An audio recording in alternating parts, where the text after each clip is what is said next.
Hello guys, this is your friend and we are back with a new fanfic. Which is what if Hiruzen fully takes care of Naruto in honor of Minato Part 1. And if you enjoy this fanfic then please press the like button and subscribe to my channel for more fanfic like this. And now let's start the fanfic. As the longest, darkest night in Konohagakure's history came to an end, a flash was seen as a massive, 50-meter tall fox suddenly disappeared. Near the site of the disappearance, a blond man in a shredded white haori can be seen lying next to a beautiful, motionless redhead. In his arms, a blond baby boy with 3 whisker marks on each cheek was sleeping peacefully. As the barrier around the ritual site faded, Hiruzen Sarutobi, the third Hokage of Konohagakure no Sato, approached the downed couple. "Minato, what happened to the Kyuubi? Are you okay, my boy?" asked the previous Hokage. "Hiruzen, I don't have much time left. This is my son, Naruto. I sealed the Kyuubi in him with the Reaper Death Seal. Please, keep him safe. Raise him with love and help him carry his burdens." "Oh, my boy, why didn't you ask me to use that seal? The village still needs you," cried a dejected Hiruzen. Each member of the Anbu detail could be seen shaking with tears pouring out from below their masks. One silver-haired Anbu was on his knees, wailing openly and crying, "Sensei, Sensei please don't go. Not you too Sensei. Kakashi, don't cry for me. I protected my village, and my son. He is going to need you Kakashi.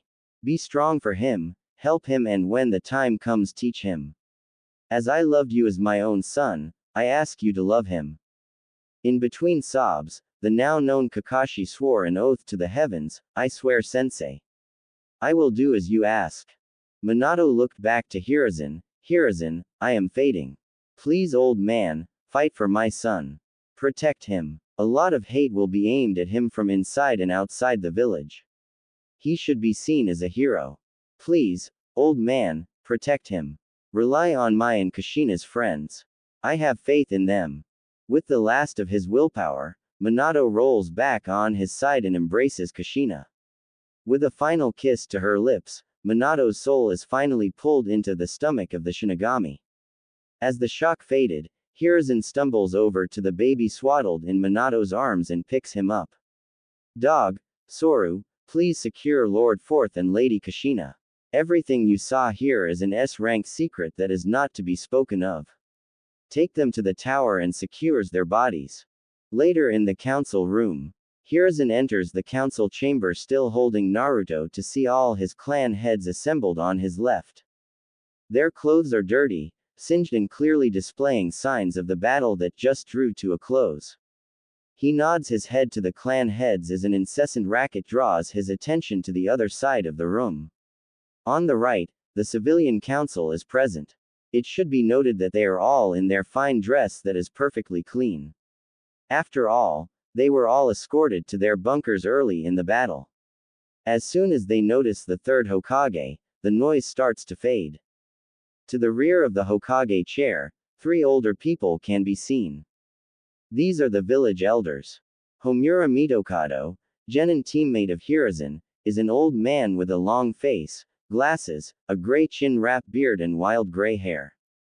Kaharu Udatane, also a genin teammate of Hiruzen, is an old woman with narrowed, downcast eyes and a permanent frown. Finally, is Danzo Shimura, longtime rival of Hiruzen. He has jet black hair and an X-shaped scar over his chin. However, his most defining feature is the bandages wrapped over half of his face, covering his right eye. He also has his right arm bandaged and in a sling. As Hiruzen takes in the panicked and distressed looks of his council, he knows he is in for a long night. As he takes his seat, he draws in a deep breath and says, "All right, let's get this council meeting started." Immediately, cries ring out from the civilian side of the council. Each shout drowning out the next. As the noise escalates, a pineapple-haired clan head raises his head off the table and in a voice few have ever heard yells, "Troublesome." One at a time. "This isn't the fucking school cafeteria."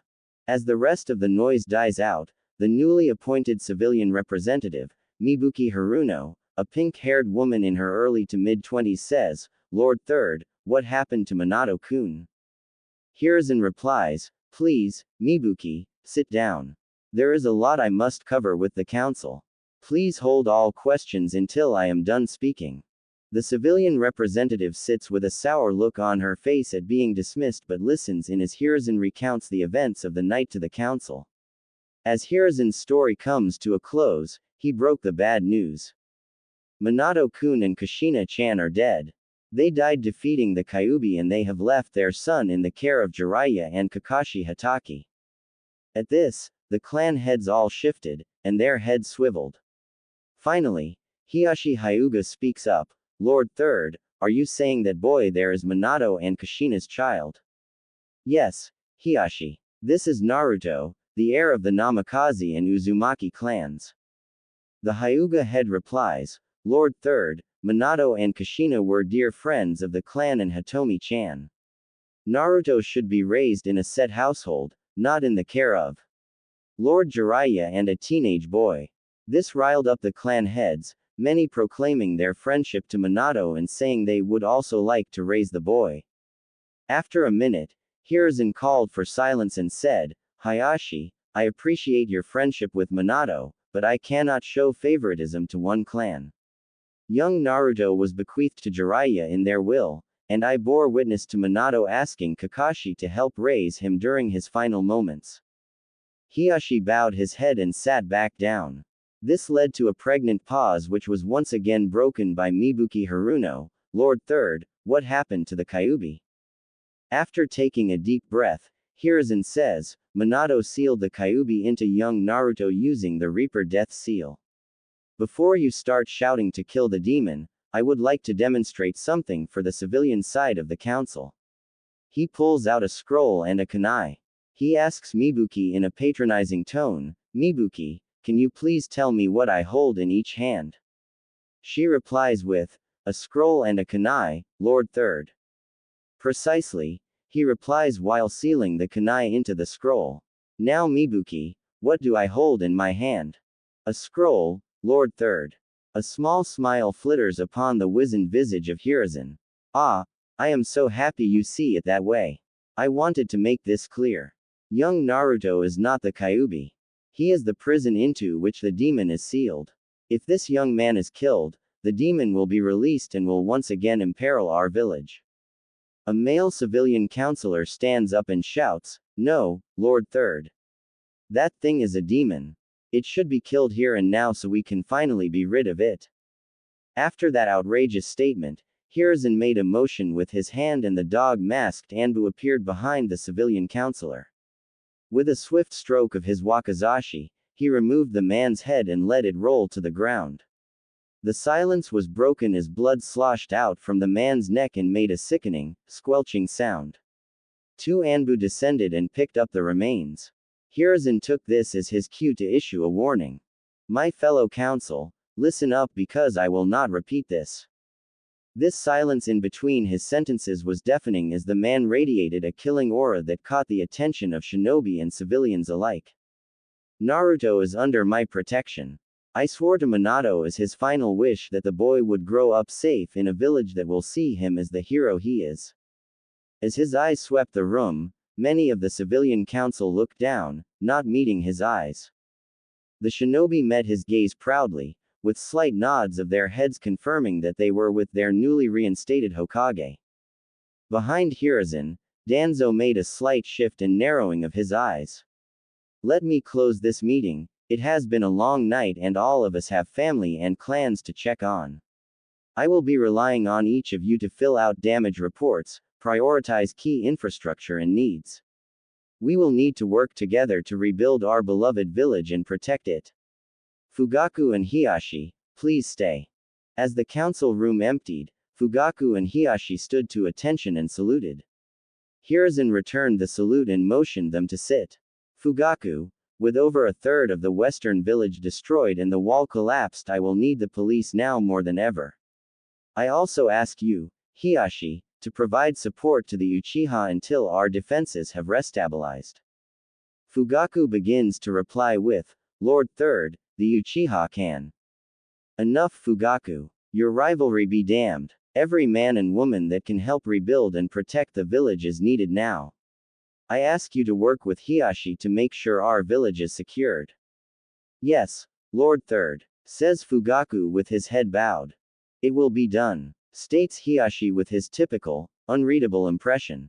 Thank you. Now I know both of you will want to help with young Naruto-kun. I will invite you to a meeting to discuss his future once this madness has settled. In the meantime, he will stay at the Sarutobi compound. As the two leave the room, Hiruzen sighs and takes out his pipe from his robes. He lights it up and takes a deep drag as he looks down on the infant in the makeshift cradle. I promise, Minato and Kushina. Your sacrifice will not be in vain. 2 weeks later in the Hokage office. Hiruzen sits down in his leather chair behind the Hokage desk with Naruto laying in a cradle beside his desk. His visage peeks through stacks of paperwork as he looks out over those in attendance. The three elders were seated on the right side of the room with Hiashi and Fugaku seated on the couch in front of his desk. On the back wall, a massive, middle-aged man with long, spiky white hair and a hishiate with the kanji for oil inscribed on it. He is wearing a red overshirt with a gray undershirt, metal arm bracers and gray pants finished with wooden geta sandals. This is one of the legendary Sannin, Lord Jiraiya of Mount Mayuboku. To his right is a beautiful woman who appears to be in her mid-20s that has beautiful honey eyes with a purple diamond in the middle of her forehead. The green overcoat opens to reveal a white shirt that provides just enough cleavage to make all men struggle to keep their eyes up. She is leaning against the wall with an impassive expression on her face and her arms crossed across her ample chest. After summarizing the events of October 10th for the Sannin and getting a report from Fugaku on village security and the progress of the wall rebuilding, Hiruzen addresses the room. Thank you for your help over these past 2 weeks. Much has been done and there is much to do. Tsunade and Jiraiya, thank you for returning to the village on such short notice. I wish it were on better terms.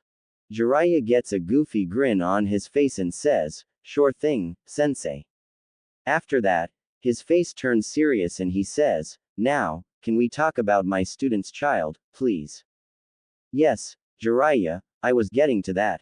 Minato and Kushina left young Naruto to your primary custody, Jiraiya. He also asked Hitaki Kakashi to assist in raising the boy. Sensei, I know why Minato gave me that responsibility, but I cannot possibly accept. I have my duties outside the village, not to mention my spy network. With Konoha in this state, it is more important than ever that we stay ahead of the threats. Tsunade makes a tisk sound and snaps her head away from Jiraiya in disgust. The pain she feels just from being in this god-forsaken village has her at her wit's end. Now she must put up with her perverted ex-teammate. Unbelievable. Danzo cuts in before anyone can respond. I agree with Jiraiya. We cannot recall him to the village at this time. His intel has been instrumental in preventing many threats to Konoha. I ask that the child be put in my care, where I can train it properly.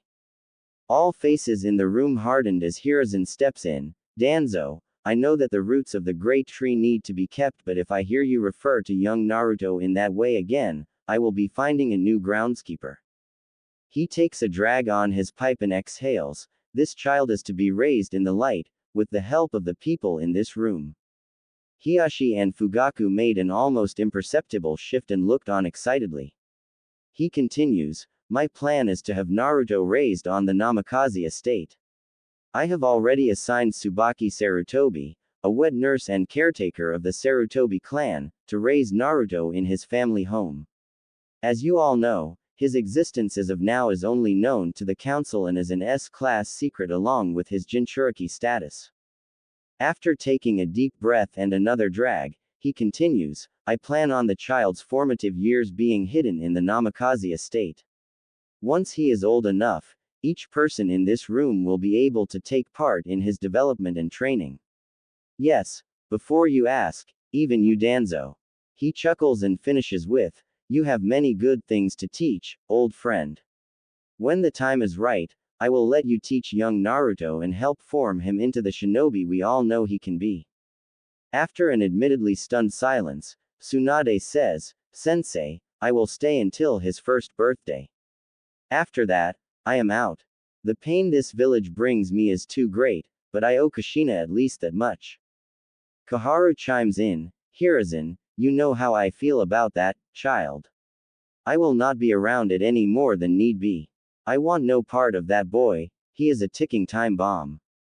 Jiraiya leans forward off the wall as he lets loose a sizable amount killing intent, enough to make the elders struggle under the weight of it. I know Sensei made this clear for his part, but let me enlighten you. Naruto is under my protection. Whether I am in the village or not. If anything happens to the child, I will hold each person in this room personally responsible. He lets off a bit on the key and continues, I have inspected the Shiki Fuan seal, and I will say that it is the strongest and most intricate seal ever placed on any of the Jinchuriki. Not only will the seal lock the Kyuubi into Naruto, but the seal will also convert the Kyuubi's chakra bit by bit into Naruto's own chakra pool and reserves. If you don't believe me, ask Hiashi. Every eye in the room turned to the startled Hyuga. He activated his Dujutsu and scanned Naruto, it is as Jiraiya says. Around the seal, I see small fragments of red chakra circling through the seal and turning into the natural blue chakra that we all have. Naruto's chakra does have a deeper blue look to it, but I think that is because of its potency. Another note, Naruto's own chakra reserves at 2 weeks old are already equal to most academy students. A gasp flittered through the room and a gleam appeared in Danzo's eyes. This could be the greatest weapon in the entire elemental nations. I need to have this child, but Hiruzen would never allow it. I cannot believe the fire that has returned to his eyes. If I cross him, I will not survive the fallout. For now, I will try to get access to the child so I may observe firsthand, thought Danzo. Danzo looks at the Hokage and asks, Hokage-sama, what is the plan for the child? Surely, he will need to become a ninja to learn to control the Kyuubi. If he doesn't learn control, the beast could take advantage of that and escape. Hiruzen looks at Danzo then at each of the others around the room. I plan on Tsubaki raising Naruto in secrecy until he is ready to become a shinobi. I will give each person in this room access to the Namikaze compound so that you may each visit Naruto. I would hope that with the right guidance, we can instill the will of fire into young Naruto and secure Minato's legacy and the future of our village. Tsunade chimes in, Sensei, Kushina would have wanted Naruto to have a normal childhood with friends, unburdened by the darkness of shinobi. I know, Tsunade, but no matter how you look at it, Naruto is not normal. Furthermore, if his existence is made known, then we will have assassins from Kumo and Iwa looking to finish off Minato's legacy. Those grudges run deep. If we can keep him safe on the Namikaze estate until young Naruto starts at the academy, then we will have a much better chance of keeping Kumo and Iwa off his trail.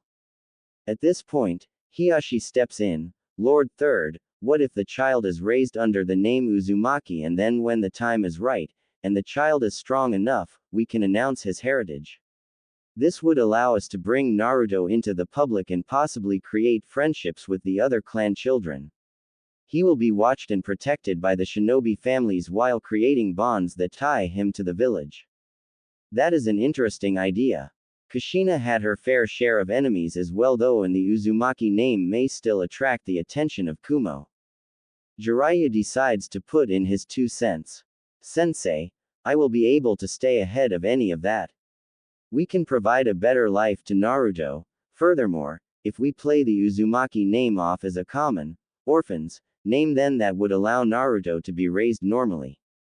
We would of course tell him about his heritage, along with the trusted few clan heads who are loyal to Minato. This would keep his self-identity intact and protect him as much as possible. That is an interesting idea, Jiraiya. If the Uzumaki name reaches Kumo, I expect you to do some counterintelligence work and make sure they believe the orphan story. I believe that is all for this meeting. Please return to your duties and aid with the village recovery. 3.5 years later. 3 years passed in a flash for Naruto, Tsubaki and surprisingly, Tsunade. The vibrant ball of energy had brought so much light to every person he met.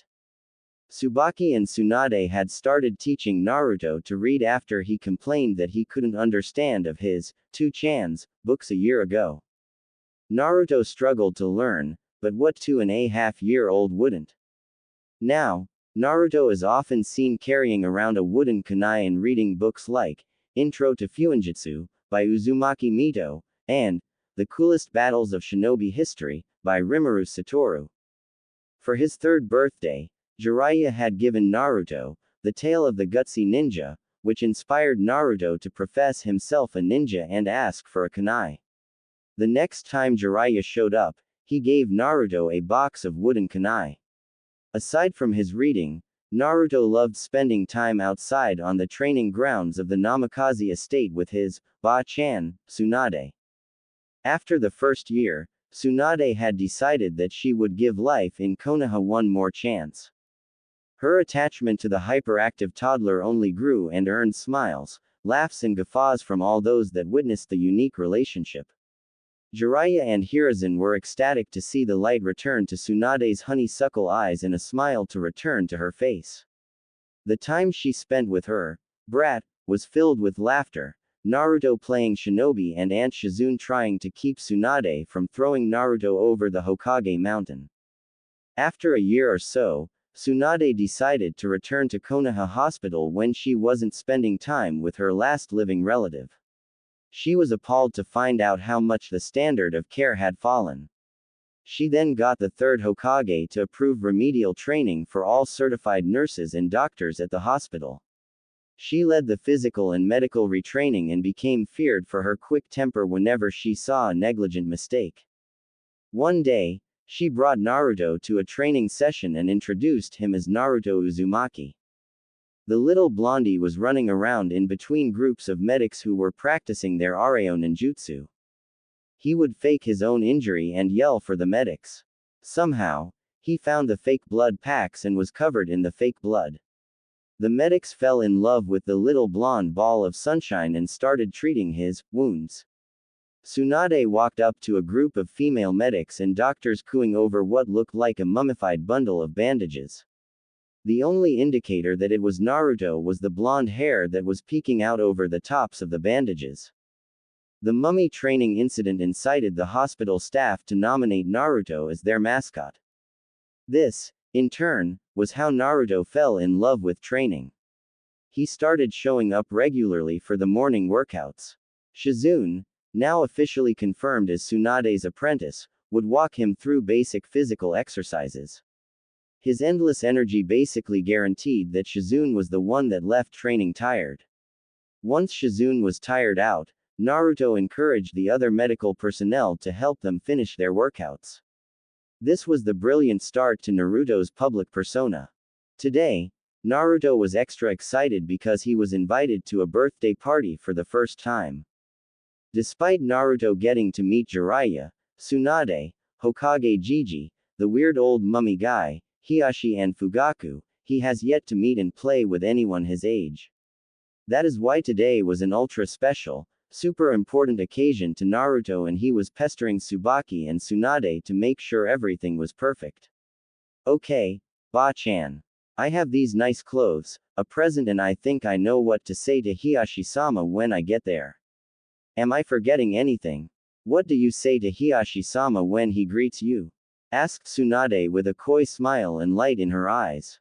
Good afternoon Hyuga-sama, I am grateful for your invitation, replied a self-assured Naruto. Good, and then what do you do with the gift? I give them gift to Hiashi-sama and say that this is a gift to celebrate Hinata-san's 3rd birthday. Answered a slightly less confident knucklehead. That will do. Just have fun Naruto and make some friends your age. Alright, let's get going, said Tsunade as she shuffled the youngster out of the house and compound. Walking through the village, many of the villagers would point at Tsunade and ask things like, is that Tsunade-sama's child? This made Tsunade remember her little brother Naoki, whom Naruto reminded her so much of. Naruto looked up and noticed Tsunade's slight frown and asked her, What's wrong, Ba-chan? Tsunade shook off her thoughts in Naruto's question and simply answered him with a smile and ruffle of the hair. After all the looks, greetings and whispers, Tsunade was glad to arrive at the Hyuga compound. The two gate guards noticed Tsunade walking up and rushed off to get Hiashi. As they walked through the gate, they saw Hiashi and Hitomi waiting for them. Hitomi was a beautiful woman with dark blue-black hair and pale white eyes that had a lavender tint to them. She was teammates with Kushina, and as soon as Hiashi had told her about Naruto, she had been waiting to meet her friend's hidden son. She smiled as she saw the young blonde approach. Naruto walked up with a laughably rigged posture and said, "Good afternoon, Hyuga-sama. I brought a gift for Hinata-chan's birthday." Datbeo. Hiashi an eyebrow at the youngster. Which for a Hyuga was the equivalent to a hearty laugh and smack on the back by an Akamichi. The vibrant nature of his greeting stood in stark contrast to the typical Hyuga etiquette. After Hiashi composed himself, he returned the greeting by bowing his head slightly to Tsunade. "Good evening, Tsunade-sama and Uzumaki-san. I am grateful you could join us to commemorate Hinata's third birthday." Truth be told, Hiashi wasn't one to throw a party for such a paltry reason, but Hitomi had been bothering him about getting to meet Naruto, and this was as good an excuse as any. "I apologize, but I have to head to the Hokage Tower. The delegate from Kumo will be wrapping up with the signing of the treaty, and we have agreed to house him as a show of good faith." Tsunade waved him off and said, "I am surprised you would let him stay here. Have a safe trip and we can share some sake when you get back." As Hiashi walked out of the compound with his brother and personal guard, Hitomi ushered the duo into the compound's courtyard, where laughing and talking could be heard from the front gate. Naruto noticed how big and fancy the Hyuga compound was compared to his parents' house. It was modeled after an old Japanese architecture that was simple, yet elegant. As he approached the courtyard with Tsunade just a step behind him, Naruto spotted the birthday girl. She was a small little thing with dark blue hair cut in a Heim style, mousy face and a small build. She was wearing a formal lavender kimono that made her look like a proper little noble toddler. Naruto walked up to her and kicked off the conversation with a gigawatt smile. "Good evening, Hinata-san. My name is Uzumaki Naruto. Thanks for inviting me to your birthday party. I brought a present for you." The girl was stunned by his outgoing behavior and immediately blushed, looked down to the ground and kept touching her index fingers together. After a moment, she looked up slightly and replied with, "Thank you for coming to celebrate my birthday. It is nice to meet you, Uzumaki-san. My name is Hyuga Hinata. Please put your present over there with the others." She pointed to a pile of presents and smiled shyly.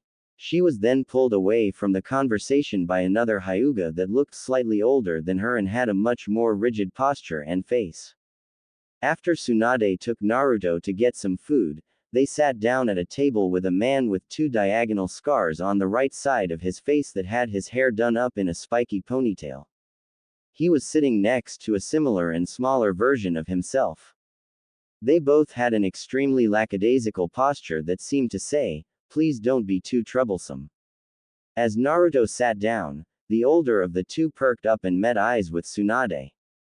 Their silent conversation confirmed that this was Minato's son, whom Shukaku had been waiting eagerly to meet. He was the 4th Hokage's Jonin commander and was very close to Minato and Kushina. In fact, he was one of the only people that knew when and where they were going to have the baby. The events of that night had plagued his nightmares. There was just a piece of that puzzle that Shukaku couldn't figure out. They had taken so many precautions, how did it all go wrong? Shukaku was pulled from his reflections by the loud and proud greeting of Naruto. Shukaku put on a smile and answered the vibrant blonde with, "Good evening, Naruto. My name is Shukaku Nara, and this is my son Shikamaru." Shikamaru had noticed his dad perk up in the immediate drift of his father's train of thought. He looked to his dad and then offered his hand to Naruto. The two sat next to each other and talked while Naruto ate. Let it be known that all Tsubaki's attempts to teach Naruto table manners had not yet taken effect. After Naruto finished eating, he and Shikamaru went off to play with a group of kids. As the evening progressed, Naruto had met a bunch of the clan heads, children, not that he knew they were clan heirs. His vibrant nature and boisterous personality rapidly got him nominated as the leader of the group's games. They played ninja, tag, hide and seek and even a ninja game that involved the kids trying to throw wooden kunai through holes of different sizes. During these games, he met Ino Yamanaka, Choji Akamichi and a feral-looking boy named Kiba. Eventually, Hinata and Neji had come and joined the group to play. The adults had been looking on with smiles on their faces. Tsunade, with sake in hand, wore a proud smile and a wistful look in her eyes. A group of 3 males stood casually next to each other while watching the children play. In this group was Shukaku and his friends Chusa Akamichi and Inoichi Yamanaka. Chusa is a big, burly man with long red and spiky hair. He towered over his 2 friends as he wore a formal black kimono with the Akamichi clan crest emblazoned over his heart and on his back. Inoichi Yamanaka is a slender man with a narrow face, emerald eyes and sandy blonde hair. He had a faraway look in his eyes as he watched the children. Inoichi broke the comfortable silence with, "He is a natural leader, just like Minato." Chusa chuckled and drank some of his beer. "Indeed he is. He is the spitting image of Minato. Although I see a bit of Kushina in him. Especially in that wild personality of his." Shukaku chimed in with, "Maybe more than a little bit of her personality. I think it may get to be a bit troublesome." The group turned as they heard a full-blown feminine laugh from behind them. They turned and greeted Tsunade, who simply nodded and said, "You have no idea." They continued a friendly conversation while watching the children's antics. As the evening drew to a close, Hitomi had invited Naruto to stay the night. She said that Naruto could stay in Hinata's room. Neji would be there as well so nothing untoward would happen. Come on, who could ever think about 2-3-year-olds doing anything of that nature?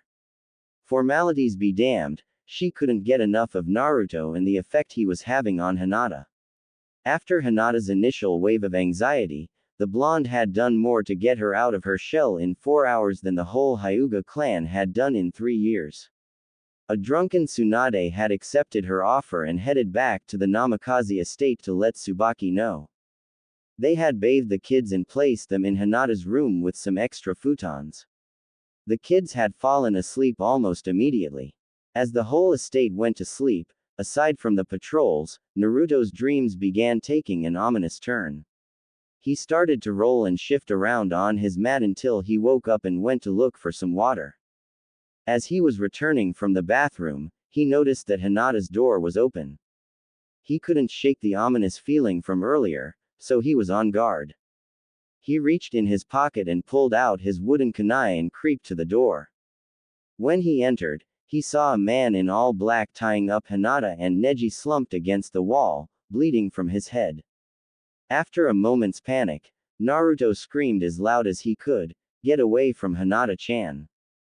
As he screamed, his eyes flickered red and he jumped at the startled intruder. The man would regret not taking him seriously as a wooden kunai ended up lodged in his eye. The man then grabbed Naruto and said, "Die brat.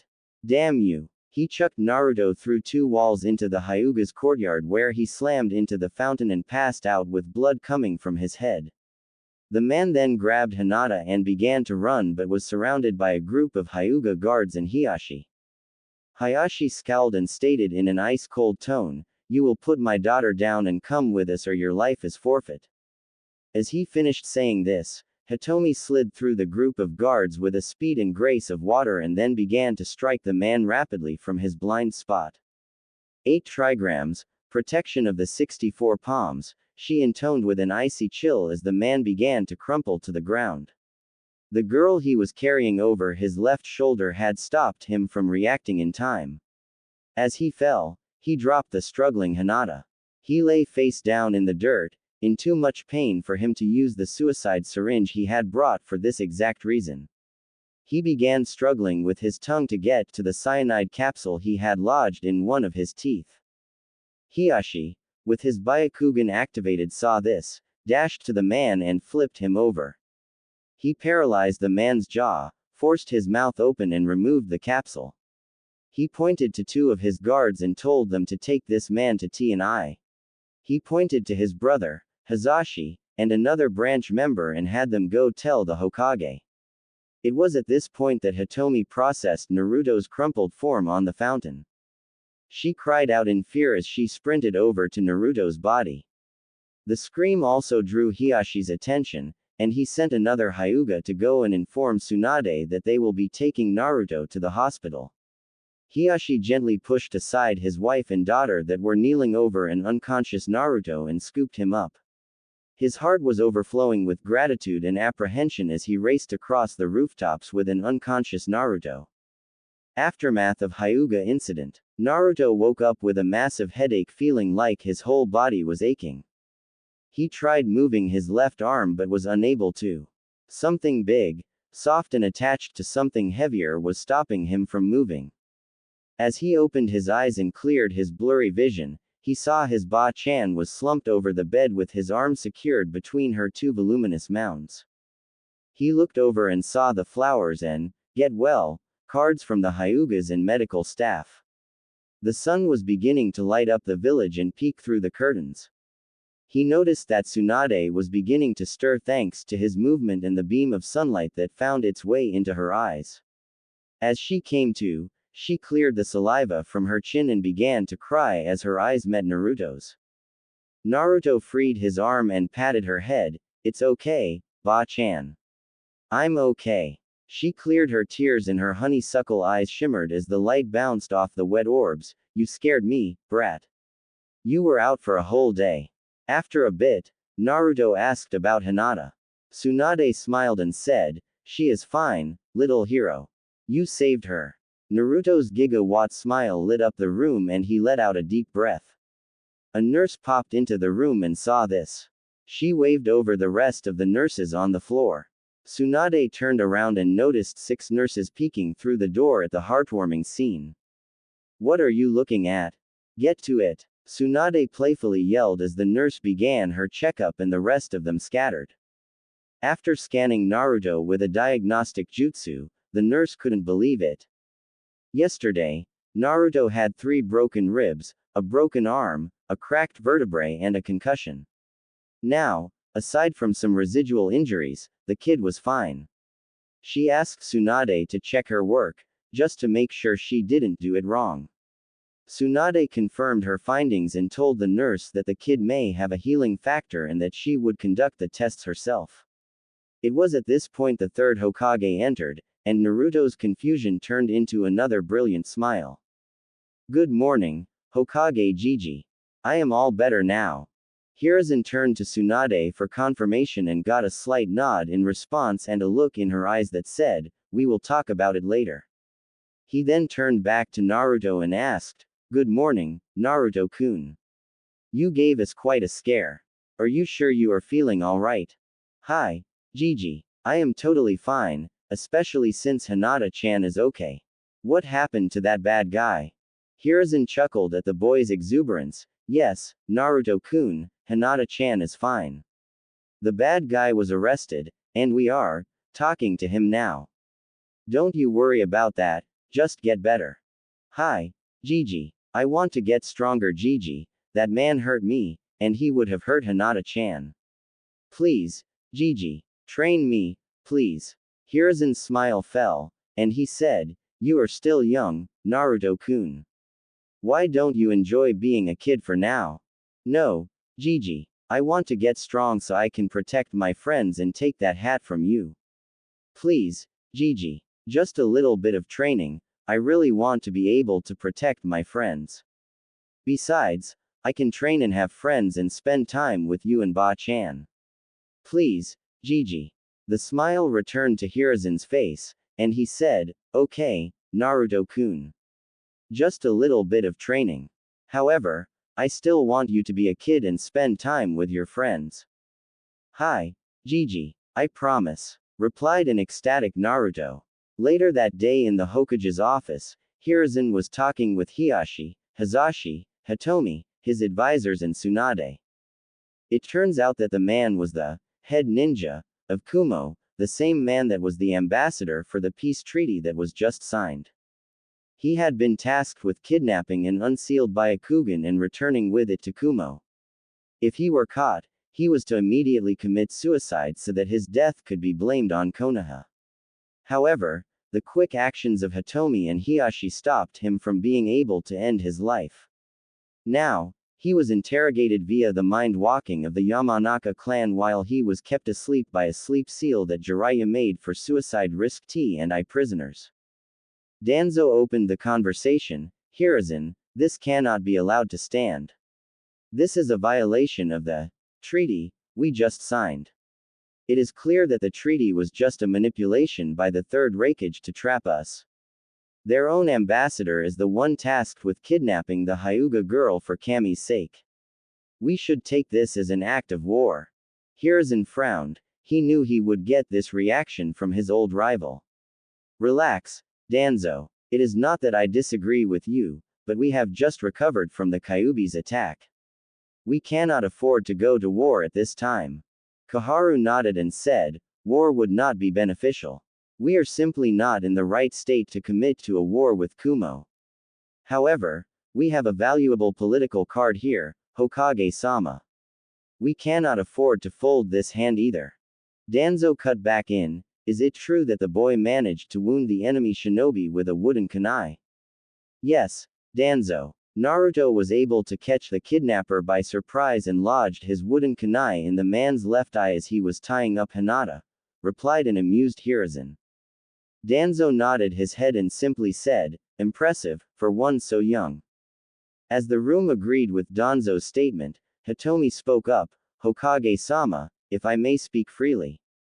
Hiruzen nodded and Hitomi squeezed Hiashi's hand as she continued, the Hyuga and the Uzumaki are the clans affected. They attempted to kidnap our heir and, in the process, they harmed the sole heir of two clans.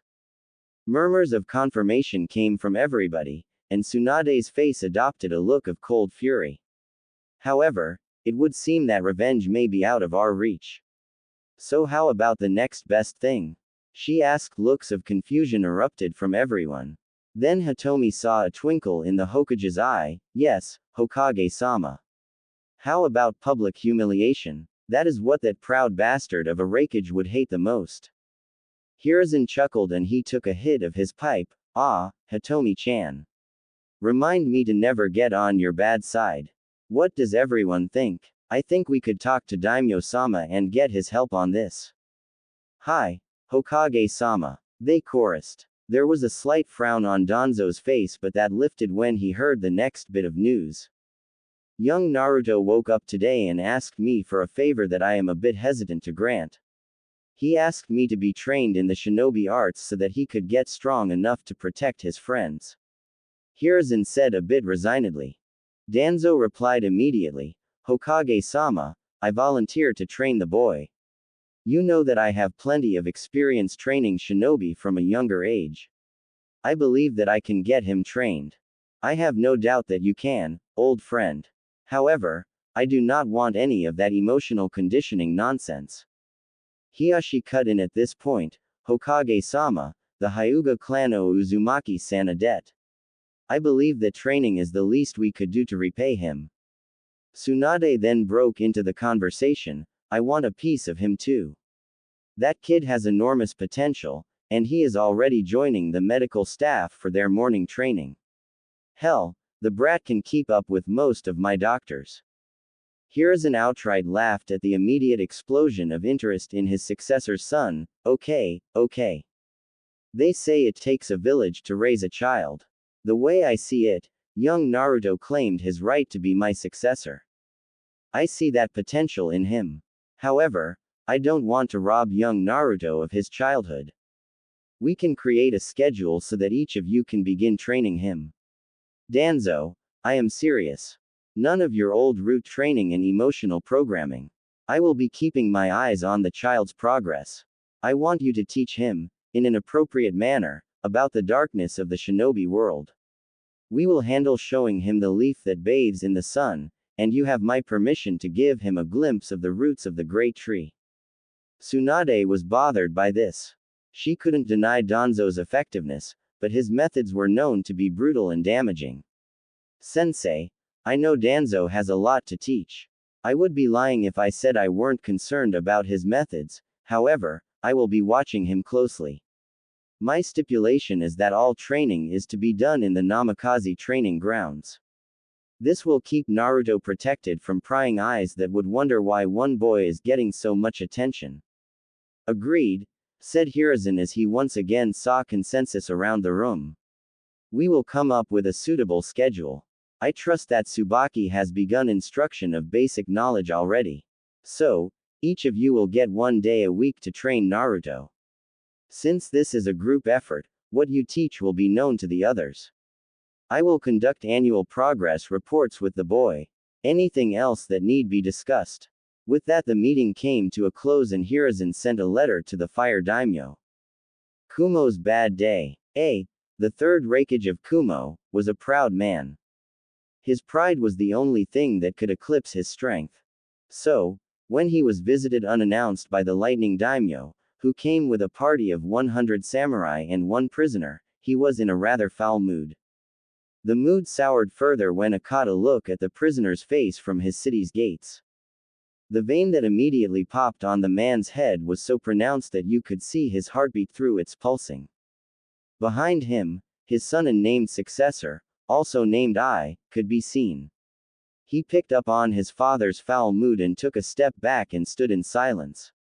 When one's father was on the Biju subjugation squad and had fought the 8 Tails one-on-one and had subdued it with only a wound to his chest, one knows not to be around when said father is angry. Killer B, the third Raikage's adoptive son and vessel of the 8-tailed octopus, also backed up and gave his adoptive father room. As the lightning daimyo's entourage approached, I noticed the serious look of the entourage. The samurai took a ready stance when they saw the black lightning dancing off the third Raikage. The lightning daimyo had his men stand down since he was familiar with the antics of A. The daimyo motioned with his hand and the prisoner was brought forward. The previous head ninja of A's shinobi force wore a downcast look and sported an eye patch. He bowed his head, spoke out of turn and said, I am sorry, Raikage-sama. It was at that point that the black lightning exploded from A's body. He bounded forward and severed the man's head from his body.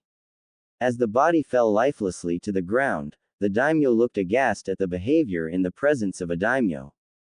The blood that spouted from the headless man splashed near the daimyo's feet. The lightning daimyo said, well, I had come to discuss the diplomatic ramifications of you creating a treaty, signing it and violating it on the same night it was signed.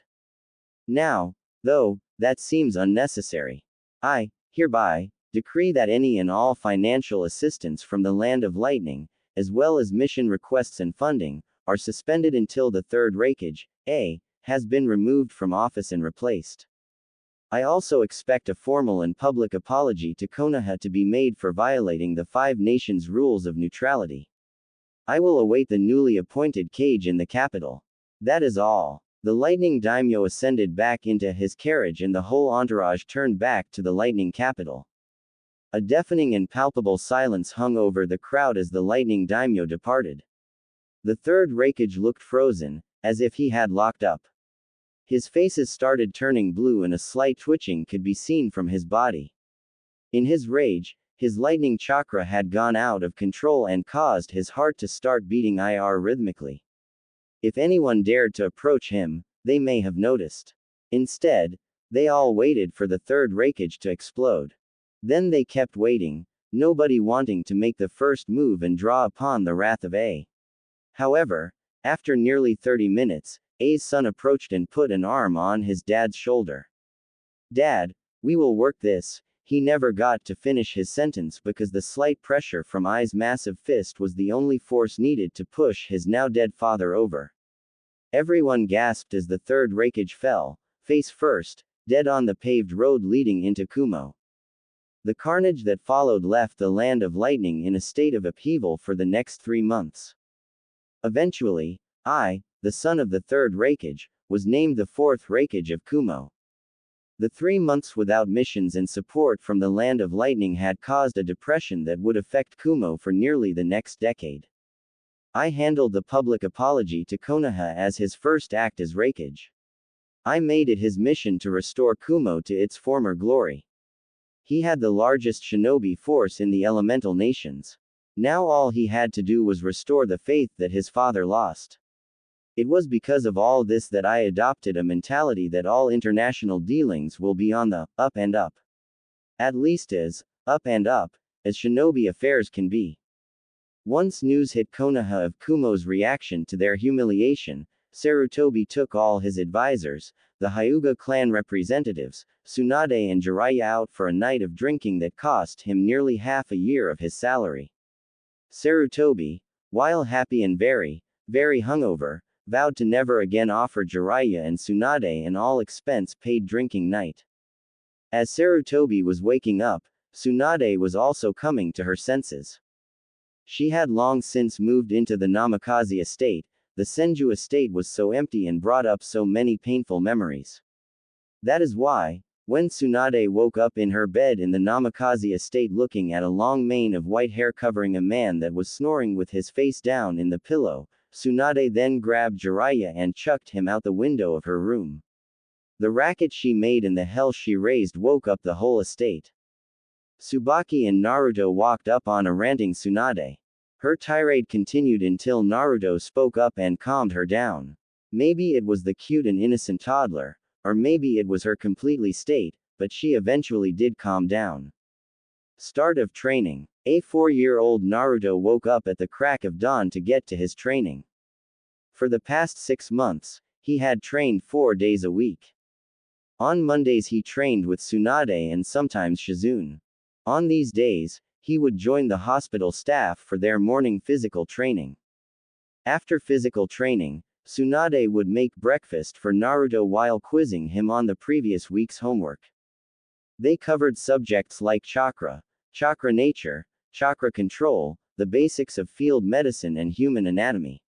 While it could be said that Naruto was smart for his age, most of this material was quite hard for him to understand. He learned basic anatomy quick enough, and he knew how to treat cuts and basic wounds, but anything about physiology or internal medicine would clearly have to wait until Naruto was older. It was during this training that Naruto learned how to awaken and use his chakra. If Tsunade Ba-chan wasn't so scary, Naruto would admit that this was his least favorite day. Sure, Naruto understood that chakra control was super important. However, when a 4-year-old has Jonin-level chakra, it gets very frustrating for a 4-year-old to control that much chakra. The leaf sticking exercise was very hard for Naruto. It took him a whole month to be able to stick the leaf for 30 minutes. Damn leaves kept blowing off his head or lighting on fire when he was just trying to keep them stuck to his head. In between his weekly lessons, Naruto had stripped most of the trees near the Namikaze estate of their leaves. He would be out there on the training fields, day after day just trying to make the damn things stick. Tsunade recognized that Naruto's frustration just made the exercise harder. When she saw this, she would make him do physical exercises. Naruto did sets of 50 push-ups, diamond push-ups, pull-ups, squats, lunges, sit-ups and burpees, and then he would run around the training grounds 10 times. By the end of 6 months, Naruto could repeat these sets easily. He remembered trying to learn the tree walking exercise. He got frustrated so often that he ended up doing 12 sets of his usual workout in one day. Tsunade was so surprised when she saw his physical prowess that she started made him meditate in between sets and tree walking attempts. To her immense pride, Naruto learned tree walking in 3 weeks. This control helped Naruto, and after tree walking, Tsunade attempted to teach Naruto his first jutsu, the Henge no Jutsu. At the 6-month mark of his weekly training, Naruto was close to mastering this technique. Naruto felt his progress, and that filled him with pride. It also helped that whenever Naruto hit his training goals or mastered a new technique, Tsunade would take him to Ichiraku Ramen. After mastering the leaf-sticking exercise, Tsunade took him to Ichiraku's. And like a crack addict, Naruto was hooked after the first bowl. The repeat visits led to Naruto eating 3 extra large bowls of ramen at the ripe young age of 4. Tuki, the stand's owner, saw the next coming of Kushina and his future best customer. Tuki and Ayame were quickly added to Naruto's list of those he would train to protect. Tuesdays were days that the Hyuga clan opted to teach Naruto. Hiashi, Hazashi and Hitomi split this duty. Their goal was to teach Naruto the basics of taijutsu to establish a base for his taijutsu. They also focused on the importance of being precise during katas, which taught Naruto attention to detail and precision. Hiashi was strict and emotionless, but it was clear that he took pride in his training. Days with Hiashi started with footing, form and katas. They evolved into attacking the wooden training dummy and hand positioning. This was hard work, especially when Hiashi found out about Naruto's usual workout. After that, Hiashi would make Naruto do 50 repetitions of one of his exercises for each mistake he made in his katas. This produced results in Naruto's taijutsu basics. On the days Hazashi taught, Naruto often got to spar with Neji. This served to motivate both, and a friendly rivalry was formed. Under Hazashi's strict tutelage, both boys dared not step out of line. They were evenly matched, despite Neji being nearly a year older. However, toward the end of the 6-month period, Hazashi had to admit that Naruto was pulling ahead in raw taijutsu. If Neji used the actual Juken, then Naruto would be defeated, but Hazashi did not want to start that type of sparring yet.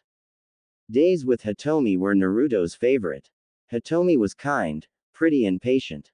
She taught Naruto things like manners, etiquette and proper conduct. She knew this boy was going to grow into an important figure and didn't want him to be an ignoramus when it came to dealing with important people. The going was hard, but she could see the improvement. She also tried to bring Hinata whenever it was her turn to come. Naruto liked Hinata. She was nice, and she listened to him talk about whatever. After the first couple of visits, Hinata started getting more comfortable with Naruto. She would talk with much less stuttering. She stopped flushing whenever he looked at her, and she was even able to yell at Naruto once when he made a distasteful joke about her mother. Naruto was so caught off guard by a yelling Hinata that he immediately apologized profusely. The two kids had a good friendship, but Naruto made it his mission to break Hinata out of her shell. Wednesdays were weird for Naruto. The old mummy came on Wednesdays. Naruto initially needed Tsubaki present when Danzo was teaching because Naruto feared the gruff, bandaged man. He was super strict, emotionless and talked about stuff that made Naruto feel awkward. Naruto hadn't seen a dead person yet, so whenever Danzo-sensei had talked about killing, Naruto got wide-eyed and shy. The first 3 months Danzo kept the training topics lighter, talking about the importance of stealth and operating without drawing attention. Surprisingly, Naruto proved an effective study at stealth lessons. The child had no concept of suppressing his chakra, which made him a beacon for a shinobi of Danzo's caliber. However, the boy was surprisingly good at staying out of sight. Danzo also piggybacked on the chakra control lessons Tsunade was teaching Naruto. He tried to get the boy to understand the importance. He was forbidden from teaching him water walking yet because his chakra coils were not developed enough. However, he would have the boy do exercises and katas while sticking to the tree. He did this to teach him control and multitasking. At 4 months in, Danzo started bringing his personal bodyguards with him to training. These people were pale sticks in the mud. They never smiled, never joked, never did anything. All they did was spar with Naruto and teach him. After watching Naruto do the leaf-sticking exercise with 1 leaf on each of his arms, legs, torso and forehead, Danzo noticed that the boy was starting to burn some leaves. This led him to test Naruto's chakra and find out that he had very high fire and wind affinities. Despite this amazing discovery, the training group concurred that it was too early to teach him any elemental jutsu. Even though the boy was a natural, all trainers felt like they should hold off, except Danzo. Finally came Thursday. This was Naruto's favorite day each week. This was Uchiha Day. Fugaku heard about the training of Naruto and knew that he had to take part in it. He focused on the boy's taijutsu, trap making and shuriken jutsu. Things like physical activities seemed to motivate Naruto and he soaked up the knowledge like a sponge. Fugaku couldn't help but be proud of Naruto in Minato's stead. He would bring over Itachi, who had just entered the academy and was on track to graduate early. He also brought Sasuke, a very kind but competitive boy that was Naruto's age from the Uchiha clan. Sasuke liked these days because his dad would actually train him and Itachi would train with him as well. He was frustrated and motivated by the fact that he had never beaten Naruto. In fact, over the 6 months Naruto had started to lap him in progress. Although Fugaku knew that it wasn't fair to compare the boy's due to Naruto's other trainers, it still brought a frown whenever he thought his boy was being outdone. On the other hand, Naruto had never beaten Itachi. In the beginning, Itachi had walked right over Naruto. He was better in every shinobi art, a true Uchiha. By the 6th month, Itachi would have to admit that the boy who was 3 years younger than him made him have to try. Itachi was being pushed in a spar by a 4-year-old Naruto. The boy was slightly slower than him, but Kami was tricky to fight. His reflexes were top-notch, and his fighting instinct was incredible. In the last week of the 6th month, Itachi activated his Sharingan by sparring with Naruto. Despite Itachi only being 8, he was now the youngest Uchiha since Madara to activate his Sharingan. When Itachi returned to the clan compound that day and told his best friend Shisui about activating his Sharingan while fighting Naruto, Shisui insisted on coming to every Thursday training session after that. Jiraiya would stop by the compound for a week at a time, a couple times each year. After the night and subsequent morning with Tsunade, they worked things out. To Jiraiya's immense relief, Tsunade said she would give them a test drive. Her conditions were there is absolutely no peeking in Konoha, and if he slept with any woman other than her, not only would it be over, but she threatened impotence. She requested that he abstain from it outside the village as well, but she knew that was a big ask. She just didn't want his perversion thrown in her face is all. Jiraiya always woke up with a shit-eating grin when he was in town, and this had a positive effect on Naruto's training. Jiraiya focused on Naruto's Fuinjutsu. Being the only Fuinjutsu master in Konoha meant that the responsibility to teach the last Uzumaki the art fell to him. Since the kid started his calligraphy when he was 3, Jiraiya was always surprised by the progress Naruto made. Jiraiya couldn't help but get excited and talk through seals when Naruto displayed an almost innate understanding of the art. When he was 4, Naruto created his own storage seal. He managed to improve on the basic storage seals found in the shinobi shops and increase their capacity by double. When Naruto was 6, he created a variation of the explosive tag that Jiraiya instantly took to the Hokage for mass production. Naruto made a flash tag that would only flash a 180-degree angle from where it was deployed. The potency of the flash depended on how much chakra was put into the tag. Being a knucklehead, Jiraiya had asked Naruto to flash him on max power to see the tag's effects. Jiraiya couldn't see until Tsunade had gotten home from the hospital that night and fixed the poor pervert's eyes. Speaking of perverts, since Jiraiya had sworn off all things perverse, he needed a muse. He found that in Naruto. The boy would talk about his innocent friendships with Ino and Hinata, and the pervert's mind automatically converted it into his raunchy novels. All he had to do was add in all things, which came naturally to him, and Naruto's stories helped him find his inspiration. At the risk of Tsunade's wrath, Jiraiya gave Naruto a scroll on sensual ninjutsu, level 1. This scroll taught Naruto how to use chakra in massages to stimulate other people relieve stress. As Naruto's chakra control got better, he began testing out the sensual ninjutsu. At first, he offered Tsunade, Tsubaki, Shizune, Ayame and the nurses from the hospital massages. He said it was to practice chakra control and make them feel better. Most of the women found it amusing until Naruto would give them a massage on their back, feet or hands. The immediate relief of tension and pain made Naruto a hero around the hospital. Stories of Naruto's success in the sensual arts gave Jiraiya even more inspiration and made him want to teach Naruto even more. Jiraiya poured his effort into his student's son whenever he was in town and always left Naruto with the next level of Fuinjutsu book.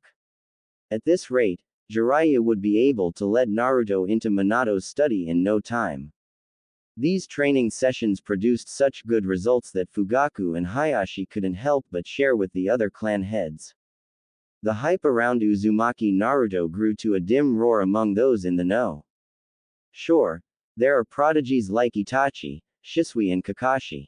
They were young and each of them displayed an amazing level of skill for their age.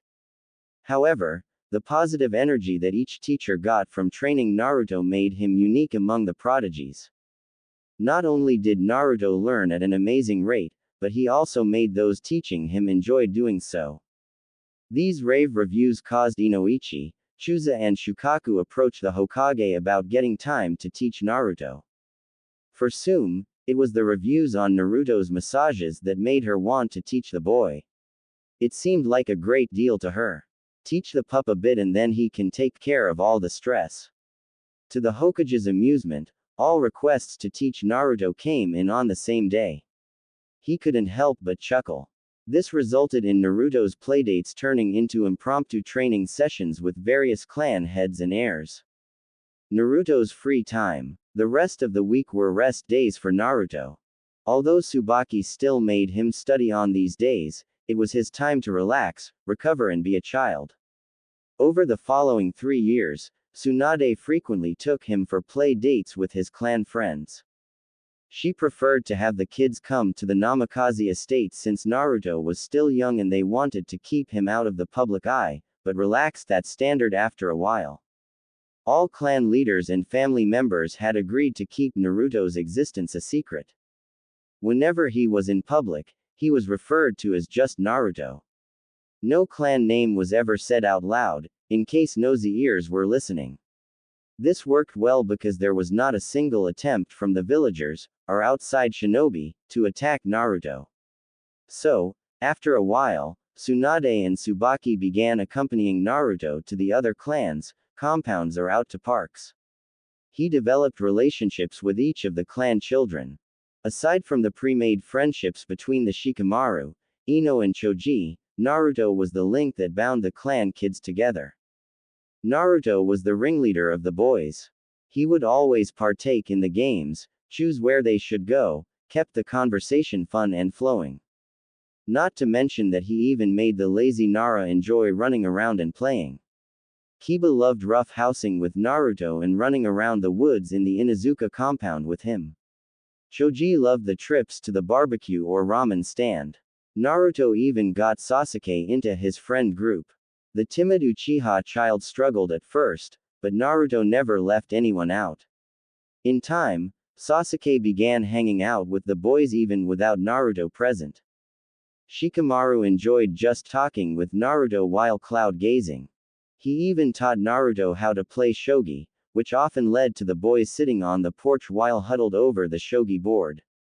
Either Naruto was a Nara in disguise or he was a natural at shogi because he would come to the Nara compound, talk about anything and everything while playing shogi and then push Nara clan members hard. The boy was just so frustratingly random in his moves. Even Shukaku nearly lost to Naruto when Naruto was 7. The complete and total lunacy of Shukaku having to visibly concentrate, sweat and plan out his game made it seem like the Nara clan had lost, even though he won.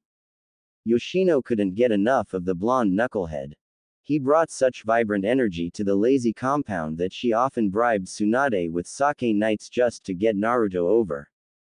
When Naruto was 6, Shukaku made Shika spar with Naruto. Shika was beaten in 10 seconds, which frustrated the lazy Nara. No matter how troublesome it was, nobody wanted to be beaten that soundly. So, Shukaku nearly fell out of his chair the next morning when Shikamaru asked him to train him. The sight of the Nara heir running around the compound and sweating made the lazy clan feel one word: troublesome. Ino had the hardest time with Naruto. She liked hanging out with him so much. He was a fellow blonde, he was cute, he was funny, he was strong, and he always put his friends first. Ino loved that much about him. What was hard for Ino was that she wasn't allowed to talk about him or ask questions. She knew that everybody knew some big secret about Naruto. It was obvious from how the parents acted around him.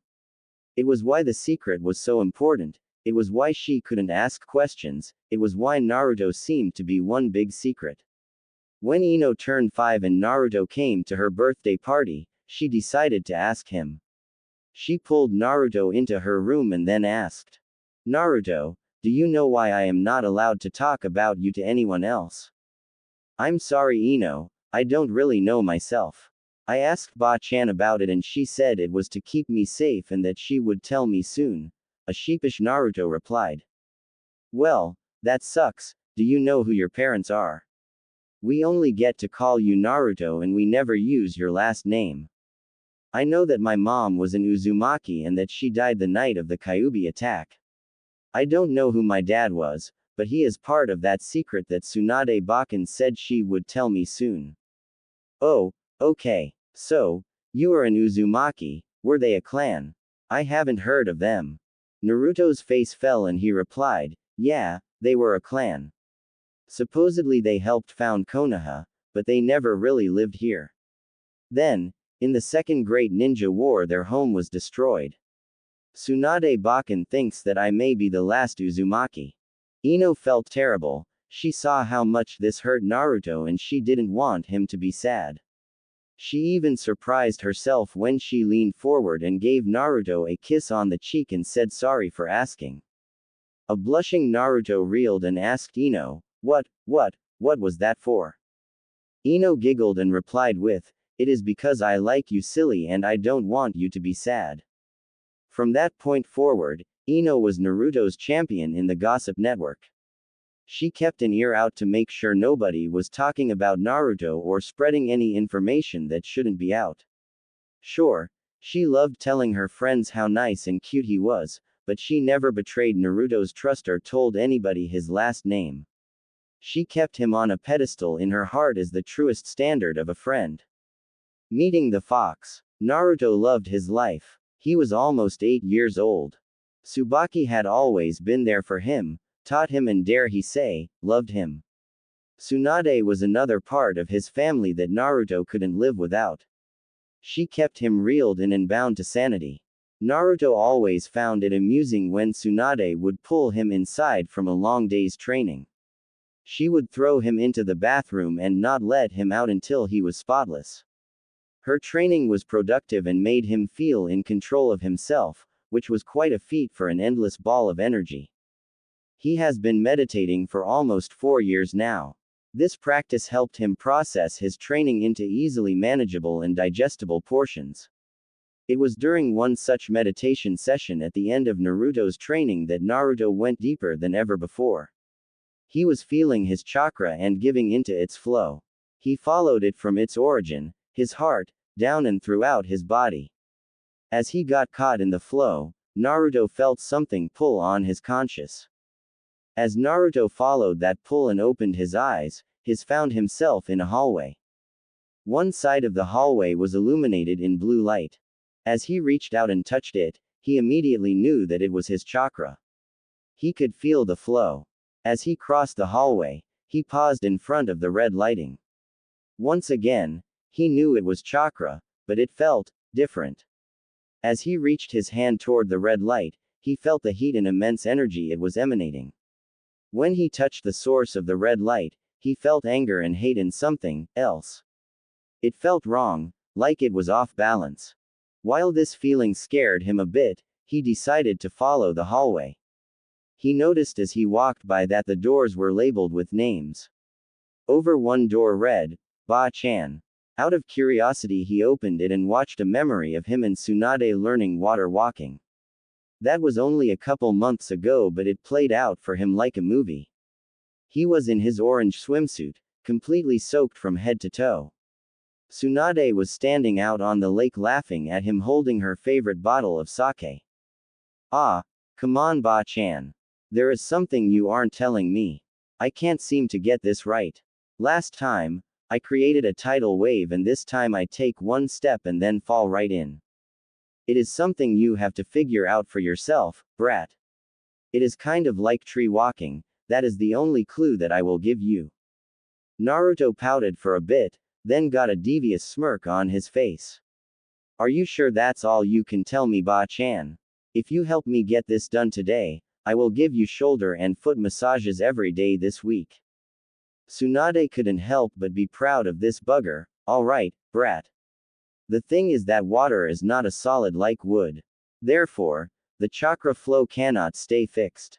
You must fluctuate your chakra based on the depth and condition of the water.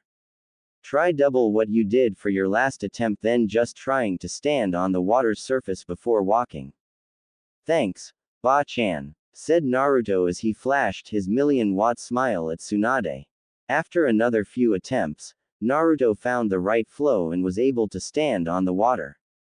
Naruto focused on pulling himself out of the memory and stood in front of the door. This was surreal. Who knew he could meditate and review memories like this?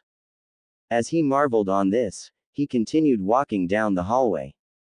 After a minute, he came upon a massive door, about 40 feet high and 20 feet wide. It was emblazoned with the crest of a nine-tailed fox on each door. Naruto felt drawn into the room, like there was something he needed to do in there. As he entered, he marveled as the room opened up into a massive auditorium-like room. However, Naruto noticed that he couldn't see all the way across. After a bit, the room faded into darkness. So, being a curious almost 8-year-old child, Naruto continued walking. As he approached the darkness, a massive cage came into view. Being this close, Naruto could not see the end of the cage. Since Naruto couldn't see anything behind the cage, Naruto called out. Hello, is there anybody there? After he spoke, a light appeared from above and illuminated the massive head of a fox. Its head was lying over its paws that were crossed under its snout. Naruto could feel the massive power radiating from the creature. Its beautiful fur produced a reddish-orange sheen that was beautiful. The beast didn't move or do anything, so Naruto called out again. Hello, Mr. Fox. This got a response from the creature. It opened its massive eyes, and, in its eyes, Naruto saw the projection of what looked like a windmill shuriken. It had 3 black blades with a hole in the middle. Each of the blades curved off clockwise and connected to the next blade. Underneath the projection of this shuriken, Naruto could see a pair of slitted red eyes that looked out of focus. Naruto was stunned by the pattern, but he got the feeling that something wasn't right. It was then that Naruto heard one word before being ejected from that place: help. Naruto reeled and took a deep breath upon returning to the world. He couldn't believe what he just experienced. He knew that happened inside him, otherwise he wouldn't have been able to see his own memories. So, what was that fox? That was so vivid and real. It couldn't have been his imagination, could it? No. No way. It asked me for help. There is something inside me that needs help, thought Naruto. He got up and raced off to find Tsunade. Since the sun was setting, Naruto was sure that he would find Tsunade in the kitchen with Tsubaki. He would probably get scolded for missing dinner again. As he burst into the kitchen, Tsunade laughed at him. Out late training again, brat. Your dinner is in the fridge. Despite his hunger, Naruto needed to get this out. Not now, Ba-chan. I have something very important to ask you. Tsunade and Tsubaki noticed the serious and slightly panicked look on his face. Okay, Naruto, what is it? Ba-chan, I was meditating and saw something. I need to know. Is there a fox in me? The color drained from Tsunade and Tsubaki. Seeing their reaction, Naruto knew the likely answer. 4 years of learning and training his mind led him to one conclusion: is it is it the Kyuubi? After a pregnant pause, Tsunade answered Naruto, yes, brat. There is a long story behind this, and it appears we will have to deal with it now. Get cleaned up and then we are going to the Hokage's office. An hour or so later, Tsunade, Tsubaki and Naruto walked into the Hokage's office. Hiruzen had dealt with most of the paperwork and was puffing on his pipe as they entered. He immediately noticed the serious looks on their faces and sat up. Good evening, Naruto-kun. What brings you to me so late in the day? Tsunade answered by asking Hiruzen to clean the room and asking if Jiraiya was in town. At the serious response, Sarutobi said that Jiraiya just got into town. He dispatched an Anbu to find him and bring him to the office. 15 minutes later and Jiraiya jumped in through Sarutobi's window and threw out a casual, "What's up, sensei?" He then looked around the room and saw the rest of its occupants. He walked up to Tsunade and gave her a chaste kiss while greeting Tsubaki and ruffling Naruto's hair. Tsunade returned the kiss and said, "Jiraiya-kun, serious mode please." This got an immediate response from the normally playful Toad Sannin.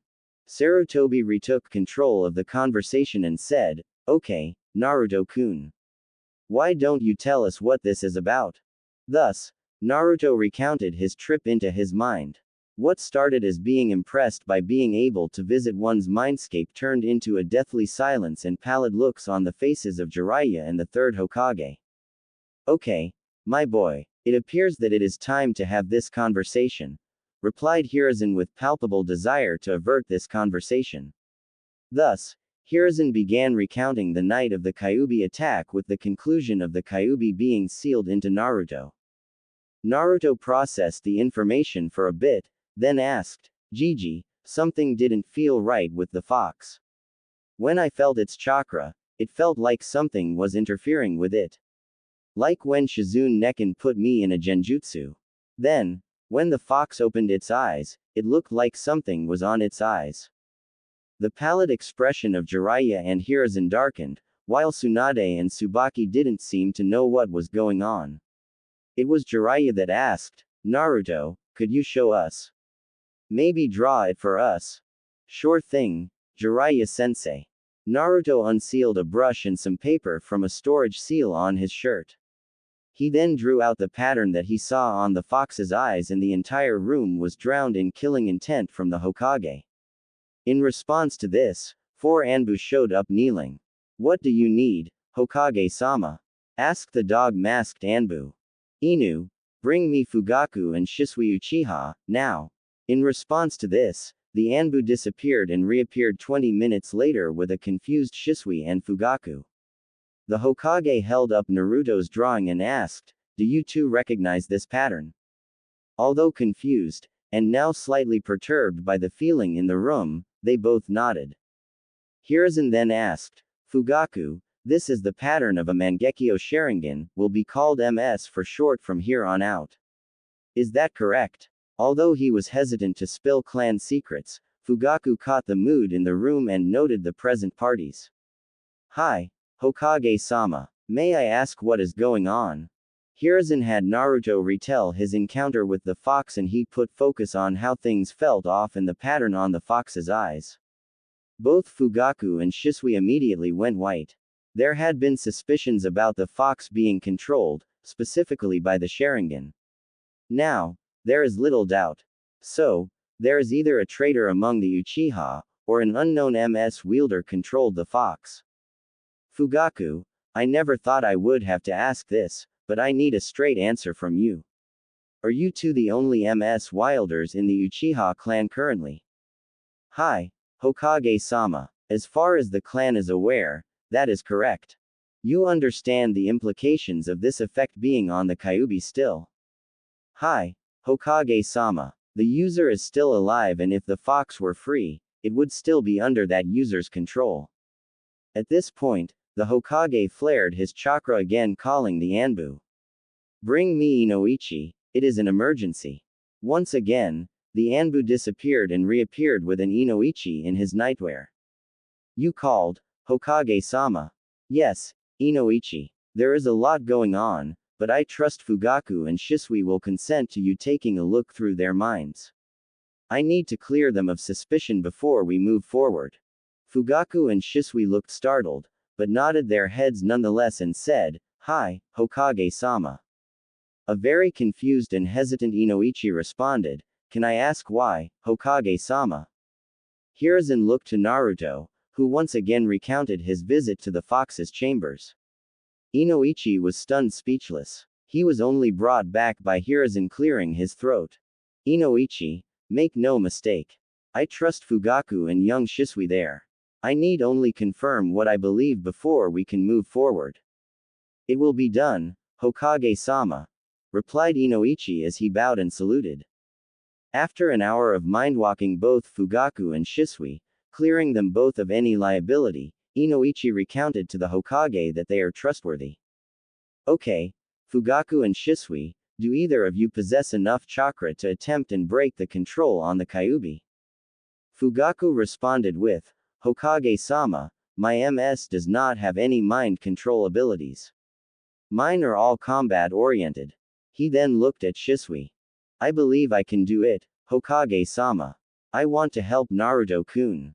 Hiruzen nodded and looked to Inoichi. "Can you take Shisui into Naruto-kun's mind and attempt to free the fox of this genjutsu?" Inoichi paled. "Hokage-sama, that is extremely risky. What if the demon awakes and attempts to hurt Naruto, Shisui or myself?" According to Naruto-kun, the fox said only one word, "help." If we were to help it, not only would eliminate the control an unknown enemy has on the Kyuubi, but it might be grateful and make things easier on Naruto-kun. Naruto stepped forward. "Gigi, I don't know a lot about this, but I want to help it. It has been under someone else's control for almost 8 years. If I were it, I would want somebody to help me." The room marveled at the confidence and righteousness of this boy. Most ninja would cower in front of the Kyuubi, but this boy is standing up to his burden head-on. Inoichi reluctantly conceded, "Hi, Hokage-sama." Shisui also nodded. Inoichi continued, "Okay, you two take a seat on the couch. Naruto, when I connect Shisui to you, your mind it is going to feel heavy. I need you to focus on meditating and drawing us back to your mindscape. I will help guide you there. Shisui, just hold onto my chakra and enjoy the ride. Once we get there, it is all on you."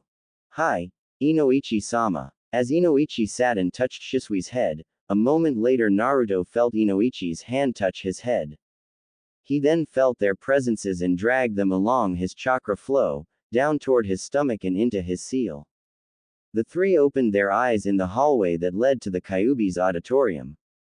Inoichi marveled at the layout and precision of a child's mindscape. When he saw how the memories were divided by each person important to Naruto, he marveled at the boy's ability to organize his mind in this way. The group continued walking to the massive door. Before opening the door, Naruto gave them a warning to prepare themselves. They both nodded and followed in after Naruto. The immediate pressure they felt from the Kyuubi's aura was immense. The density of its chakra, the might of its presence. Then there was this child, walking forward like it didn't bother him at all. Naruto approached the cage and called out once again. "Kyuubi, I am here. You asked for help, I have brought it." The light above once again illuminated the head of the giant fox. It opened its eyes in response to the noise and looked out at Naruto, Shisui and Inoichi. Inoichi took a step back and felt himself sweat. Shisui marveled at the fox and the pattern emblazoned upon its eyes. He took a deep breath, channeled his chakra to his eyes, activated his Sharingan, which gradually transitioned into his MS. This got a response from the fox. Its head raised and it seemed to respond to the Sharingan. Shisui intoned, "Kai, Koto Amatsukami, return to your own free will, Kyuubi." The lights around the room shuddered. The Kyuubi let out a mighty roar that instantly ejected Shisui and Inoichi from the mindscape. The Kyuubi stood and shook out its fur, seemingly happy to be moving of its own volition for the first time in 8 years. After settling back down and getting comfortable, the Kyuubi looked at Naruto with its massive, red-slitted eyes. He took in the boy in front of him and a growl emanated from deep in its throat. So, I finally meet my new jailer. Normally, I would eject you from my presence, but I am in your debt, said the Kyuubi in a deep tone that radiated with power. The young boy standing in front of the majestic fox stood stricken by the combination of power, grace and beauty. He took a while to process that the Kyuubi was waiting for him to respond. It's nice to meet you, Kyuubi-sama. My name is Naruto Uzumaki. A guttural chuckle escaped from the Kyuubi. Ah, so Kushina's brat is the one I am now stuck in. Well, boy, as I said, I am in your debt for freeing me from that man's cursed control. I do not leave debts unpaid, so speak. I don't really want anything from you. I saw you when I was meditating and noticed something wasn't right. Then you asked me for help, so I brought help. And, yeah. That's pretty much it. Why did you help me, Ninjin? Because I thought that I wouldn't want somebody controlling me and I felt its influence in your chakra. It was dark, nasty and nothing good could ever come from it. So, it seems you picked up my ability to sense negative emotions. Very good. Okay, Ninjin. As I said, I do not want to be in your debt, and I am tired from that accursed genjutsu. I will answer one more question, then I will sleep. Oh, okay, said an overwhelmed Naruto.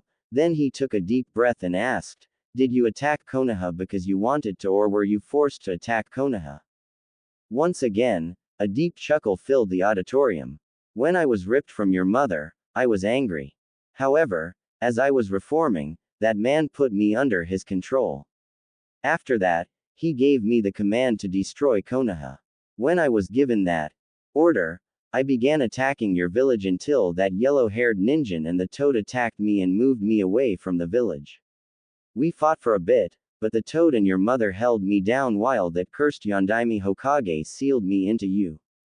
Wow, so the Yondaime did fight you, huh? And my mom. Thank you for telling me. Can I ask one more thing? The Kyuubi nodded while looking at this child. Such a small ninja, but he is holding in his fear. What's more, I don't feel any hate or resentment coming from him, thought the Kyuubi. Naruto continued, can you tell me about this man that controlled you? I want to tell my Hokage Jiji and Tsunade Bakken about him. Very well, tiny ninja. The man wore a black cloak and an orange spiral mask. The mask had an eye hole on the right side where his accursed Sharingan put me under his control. That is all for today, I wish to sleep. Give me some time and think about what you want from me. I do not wish to owe any favors. Thank you, Kyuubi-sama. By the way, my name is Naruto Uzumaki, Datbeo.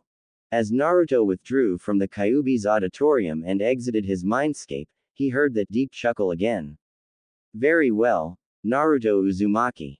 As Naruto came back to the real world, he blinked open his eyes and saw every eye in the room trained on him.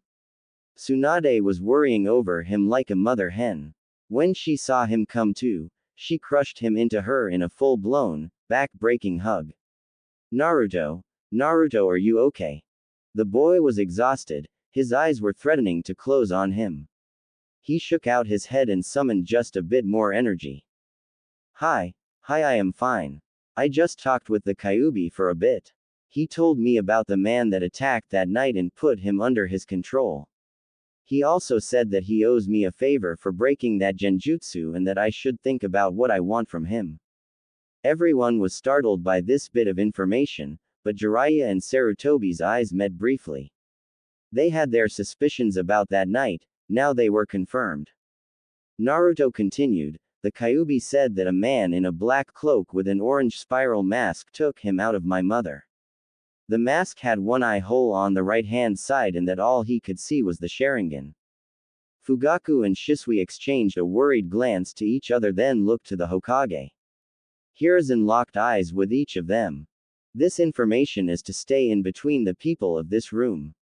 The damage this could do to the Uchiha, and the village is unimaginable. Naruto, that is all for tonight. I will ask you to come back to my office later to review this conversation you had with the Kyuubi. For now, go home and rest. It is clear you need it. Tsubaki bowed to the Hokage and took Naruto and left the room. Fugaku, I trust you, Minato trusted you and Naruto trusts you.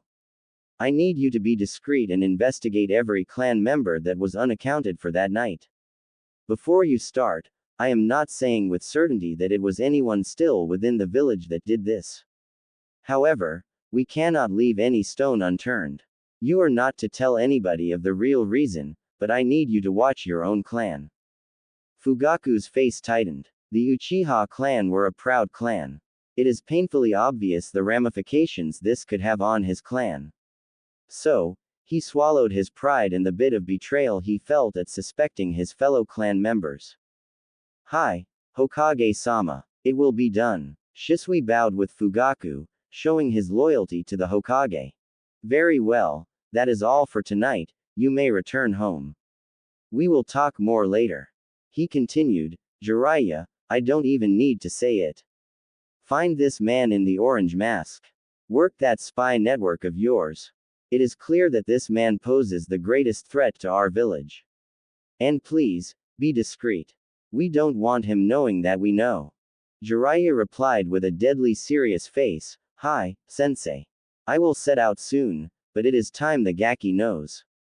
It is time we give him access to his inheritance and help prepare him. Please sensei, tell him. He is ready. With those parting words, Jiraiya jumped out the window. The night drew to a close.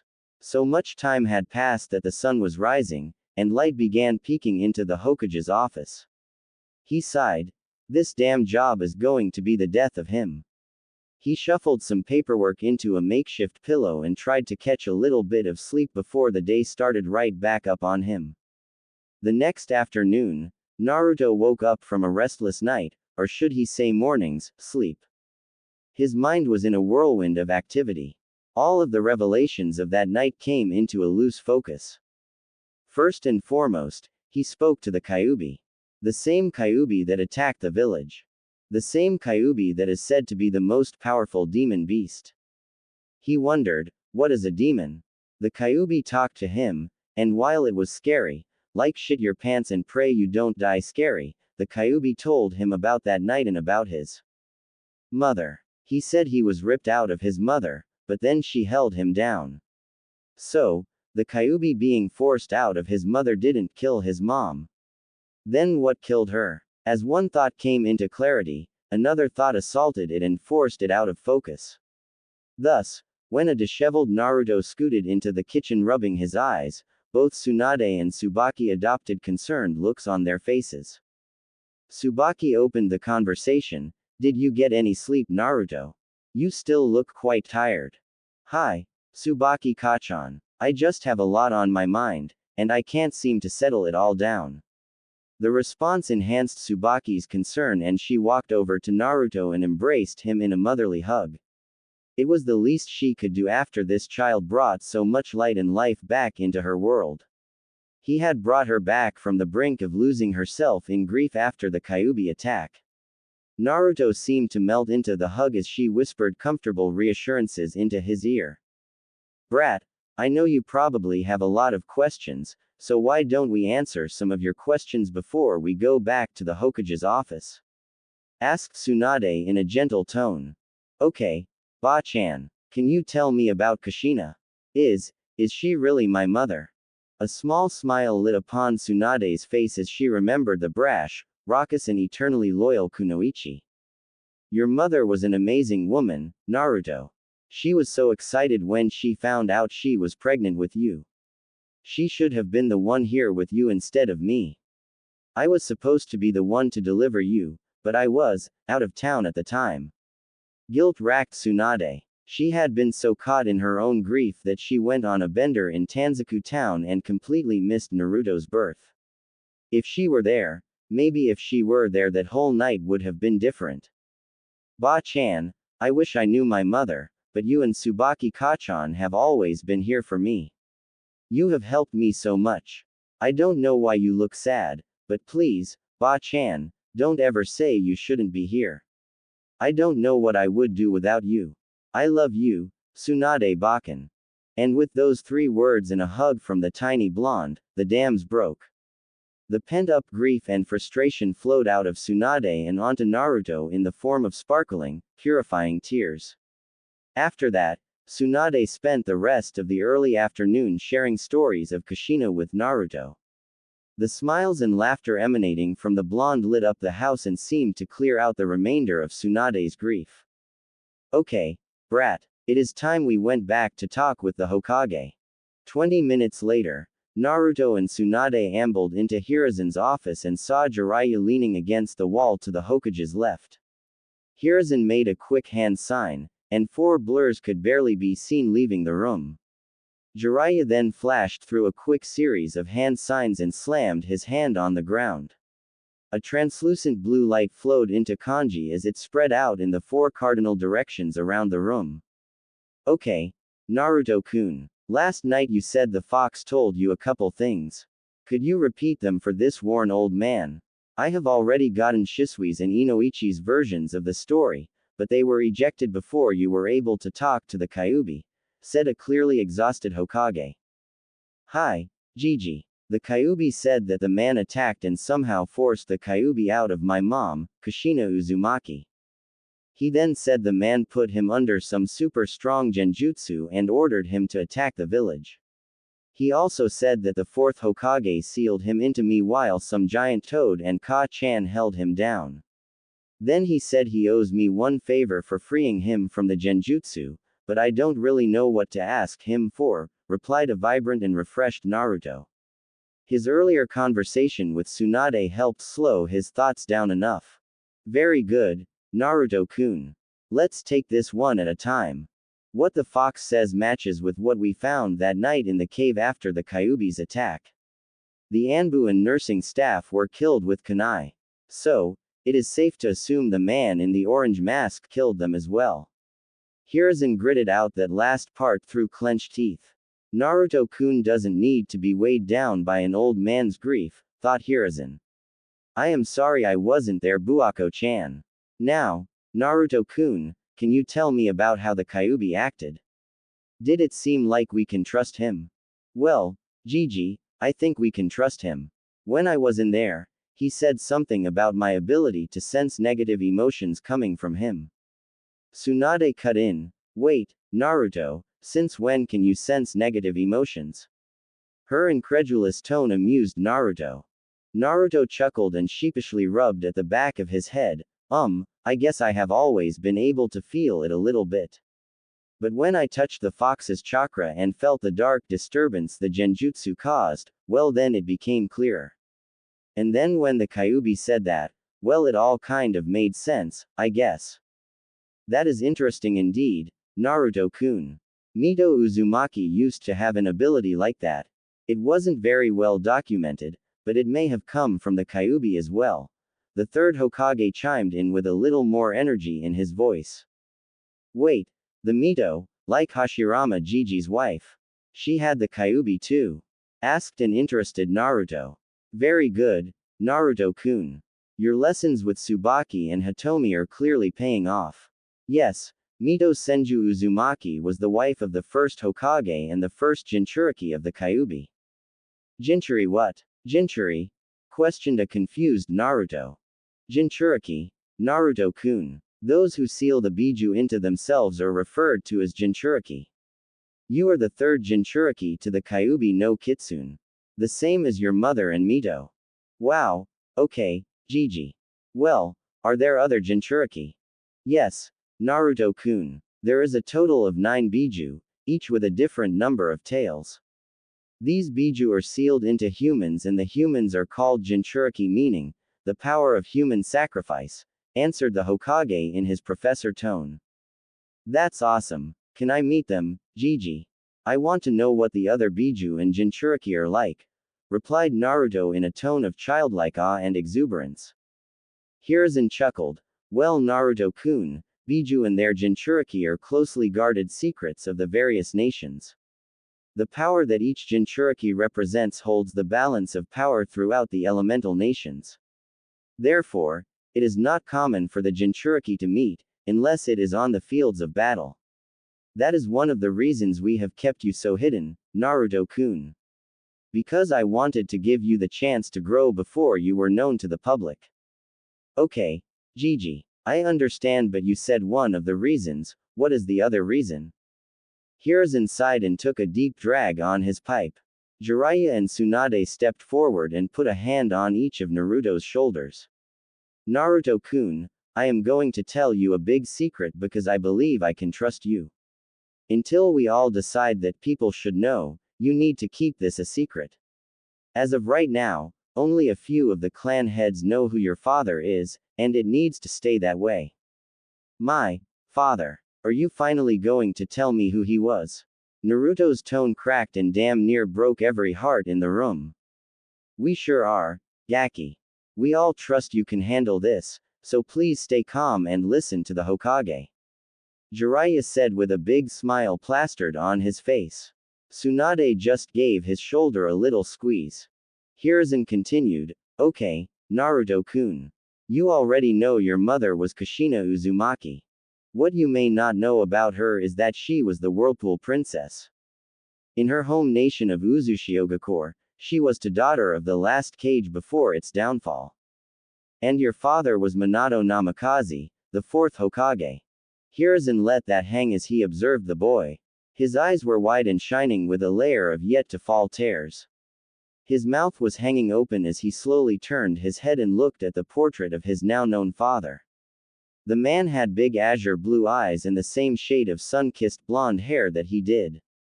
He had two bangs framing his face and wore a Jonin flak jacket with a white haori laid over it. The confidence and power he exuded could be felt from his portrait alone. As Naruto was lost looking into the portrait of the fourth, Hiruzen walked over to said portrait. He opened the picture that was set on some hinges to reveal a seal that was kept behind the picture. Hiruzen channeled some chakra into the seal and two scrolls popped out. He handed the scrolls to Naruto and said, your parents made these letters in case something bad happened to them. In the ninja world, letters like these are needed to make sure loved ones get closure. Your parents gave these to me the night before you were born, Naruto-kun. Naruto hesitantly accepted the letters. With tears in his eyes, he opened the scroll that had a red hemming around its edges. Naruto looked down at the scroll through tear-filled eyes and read, to Naruto-kun from Kushina Uzumaki Namikaze. Anata, Naruto-kun, if you are reading this, it means something happened to me. I am writing this the night before I give birth to you. I cannot put into words how excited I am to meet you. For these past 9 months, you grew in me and my love for you grew every single day. Your father is a great man, if something happens to me then you can trust in him. Minato-kun has been heckling me every day to listen to Tsunade and he is constantly nagging me about my health. Your father has loved you since the day I told him. Oh, Naruto-kun, I hope I get to tear this letter up. I hope you never have to feel this pain. My heart is shattering just thinking of you living without your Ka-chan. Naruto, if the worst does happen there are a few things you need to know. I left the whole Konoha version of the Uzumaki clan scrolls in your father's study. The scroll is secured behind an Uzumaki blood barrier, and it is the one that is red. Use it wisely. Use it to grow strong to protect yourself and those important to you. Second, Uzushiogakure fell 12 years before your birth. I never got the chance to go back there. If you can make it there, please secure our heritage. In the small home on the northwest outskirts of the village there is a seal array. This array will lead a true Uzumaki to where they need to go. Please do not let the centuries of knowledge our clan gather die. If your Ka-chan can ask one more thing, please work to rebuild the Uzumaki clan and restore it to its former glory. Set up a home for them in Konoha, spread the Uzumaki beacon far and wide and gather the remainders of our clan to Konoha. Nothing is more precious to an Uzumaki than family. Ask Hiruzen, Tsunade and Jiraiya to help you with this as a final favor to me. Naruto, this part is something my mother told me before I left Uzushiogakure. Don't be picky. Eat lots and grow strong. Make sure that you bathe every day and stay warm. Also, don't stay up late. You need lots of sleep. And make friends. You don't need a lot of friends. Just a few. Ones you can really trust. I wasn't very good at it, but keep up with your studies and practice your ninjutsu hard. Remember that everyone has strengths and weaknesses. So don't get too depressed if you can't do something well. Respect your teachers and upperclassmen at the academy. Oh, and this is important. It's about the 3 prohibitions for a shinobi. 1. Be extra careful about lending and borrowing money. Put your mission wages into your savings account. No alcohol until you're 20. Too much can ruin your health, so drink in moderation. 3. Another prohibition is women. I'm a woman, so I don't know too much about this, but all you need to remember is that this world is made up of men and women. So, it's only natural to take an interest in girls. But just don't get hooked on bad women. Find someone just like me. My boy, I pray to Kami that you will never read this letter, but if you do, remember one thing. Your Ka-chan loves you dearly and I will be watching over you from the pure world. With all my heart and love, Kushina Uzumaki Namikaze. Jiraiya, Tsunade and Hiruzen remained silent while they watched this young boy read the scroll from his mother. The tears of sorrow that flowed freely seemed to sparkle as they turned into tears of happiness, and then a look of determination and firm resolve fixed itself to Naruto's face. The young and rounded face of Naruto remained hardened as he picked up Minato's scroll, and then, after taking a deep breath, Naruto opened the black scroll with yellow edges. To my son, Naruto Uzumaki Namikaze from Minato Namikaze Uzumaki. My son, if you are reading this, then it is likely that I have perished. I knew that becoming the Hokage meant that I would have to place the village before my life.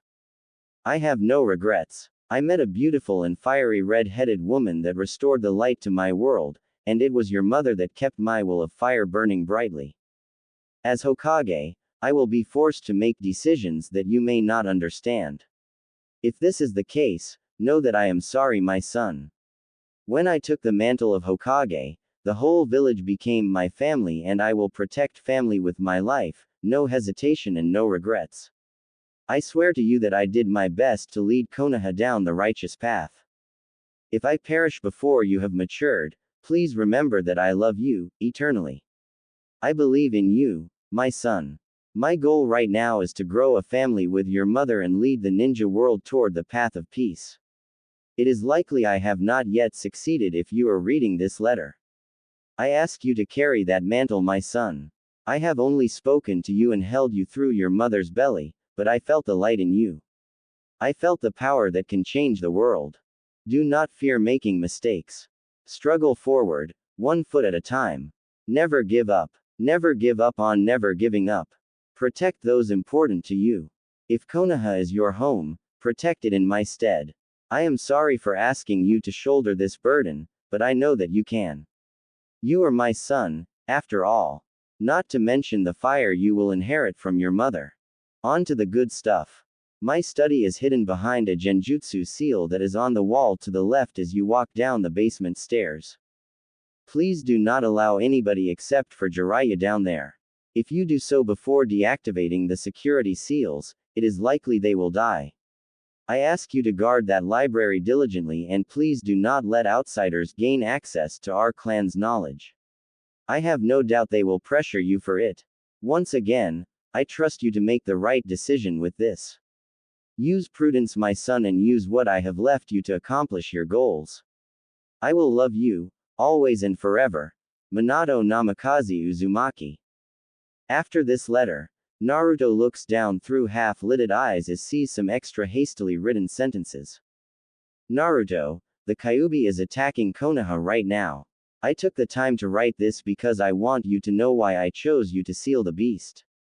You are an Uzumaki, which means you will have enhanced vitality and a denser chakra that can handle the strain the Kyuubi will place on your body.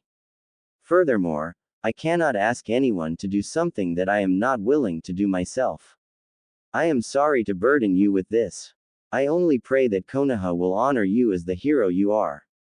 In case they do not, let me be clear. You are the vessel of the Kyuubi, not the Kyuubi itself. A man in an orange mask, with a single Sharingan eye on the right side attacked us right after your birth. While I saved you, he ripped the Kyuubi out of your mother. For what it is worth, the Kyuubi is under a genjutsu, so if you talk to the beast, know that this attack was not purely its fault. I made the seal to slowly incorporate the Kyuubi's chakra into your chakra pool. The seal will purify the Kyuubi's chakra for you. This is a great power, my son, learn to use it wisely. With love forever, Minato. Naruto took a couple minutes to compose himself. His breathing was erratic and once again he felt the whirlwind of information storming through his mind. Tsunade embraced him from behind and Jiraiya squatted down in front of him to get on eye level. Naruto, we wanted to tell you, but I am sure you will come to understand how serious this information is. We are here for you. We will help you. When you are ready, you can let us know. With a ruffle of Naruto's hair and a squeeze to his shoulder, Jiraiya stood up and backed away. Once Naruto had calmed his breathing, he started the conversation. Gigi, there is a lot in here. I need to go to my dad's study. He told me where it was and how to get in. The only one allowed to come with me is Jiraiya Kyofu. He is the only one keyed into the security seals. After a breath and with deadly seriousness, Naruto continued, my father added to his letter the night of the Kyuubi attack. He informed me that the man in the orange mask with the Sharingan was the one who attacked. Hiruzen sat up straight and looked at Jiraiya, my previous orders on this stand. Find him. We need to stop him before he makes another attempt on Konoha. Tsunade walked to Jiraiya and embraced him. During their embrace, she whispered, be safe, Baka. And come back to me. This moment of intimacy brought out the long-repressed pervert in Jiraiya. As both of Jiraiya's hands wrapped firmly around the ample posterior of Tsunade, Tsunade used her super strength to push him back and through the Hokage's office wall. The loud crash brought the attention of the Anbu, which made Hiruzen sigh and wave them off once again. Okay, Naruto-kun, why don't you return home and start searching through your father's study? Remember, my boy, if you make any contact with the fox or need my help, I am always here. Hi, Gigi. Thank you, Hokage-sama, for trusting me. I will guard this information and never betray your trust. As Naruto said this, he bowed deeply to his Gigi and Hokage. After recovering himself, Naruto took Tsunade's hand and returned to the Namikaze estate to begin sorting through his father's study. 1 week later in the Namikaze estate, Naruto had been searching through his father's study for the past week. Naruto had Jiraiya key Tsunade and Tsubaki into the security system so that they could enter with him. The number of scrolls and books on all matter of shinobi subjects was overwhelming. Sadly, it appears that neither of his parents were very organized. Naruto kept his usual training cycle with Tsunade, Danzo, the Hyuga and the Uchiha. Sadly, Naruto was told that Itachi wouldn't be joining them for a while because his is going through his Anbu training. Fugaku was swollen with pride when he mentioned the nearly 12-year-old Uchiha joining the Anbu ranks. After training, the first 4 days and nights in the study were spent tidying up his father's library. His father was a genius, no doubt. However, it was clear to Naruto that his father embraced the mantra that genius functions best amongst chaos. His father L-shaped, oak desk was covered in dozens of scrolls. Each scroll was covered in a layer of dust and Naruto found that, after organizing, he would need to air out the room. On the 5th day, which was a Friday, so he didn't have any training, Naruto found the barrier that his mother had mentioned. After cutting his thumb with a 3-pronged kunai that was on the desk, Naruto smeared some blood over the seal array. He marveled as the array spread, flashed and then the barrier shimmered into and out of existence. With the barrier down, Naruto saw an ornate chest made of maple wood and covered in seals. Where the keyhole would normally be, the kanji seemed to coalesce into a seal array with the kanji for blood in the center. Naruto nicked his thumb again and the chest opened with a click and a hiss. Inside the chest were 2 scrolls, each the size of Naruto. One was an ornate scroll bound in a red leather with golden edging. The Uzumaki clan symbol acted as a clasp for the scroll, which wouldn't budge when Naruto tried to open it. Following the pattern, Naruto nicked his thumb for the third time and smeared blood on the Uzumaki clan crest. The blood seemed to be absorbed by the crest and the scroll opened. The scroll was 4 feet wide and about 12 feet long when fully opened.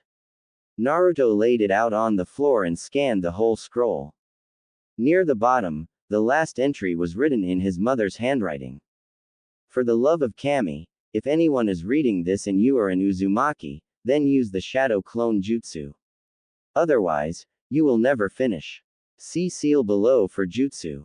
Naruto let out a full, hearty laugh at his mother's antics. He saw a small seal below his mother's entry and fed some chakra into the seal. With a small poof of smoke, a scroll appeared. It was labeled, Kinjutsu, Shadow Clone Jutsu. Naruto decided to heed his mother's advice and read through the scroll. The Shadow Clone Jutsu is an Uzumaki clan technique developed by Arashir Uzumaki. The technique is used by gathering chakra at the central chakra point, the heart, and the forming it through the ram, snake, tiger, hand signs. Then add the Uzumaki cross. You cross your right hand over your left. Each hand will have the pointer and middle fingers fully extended.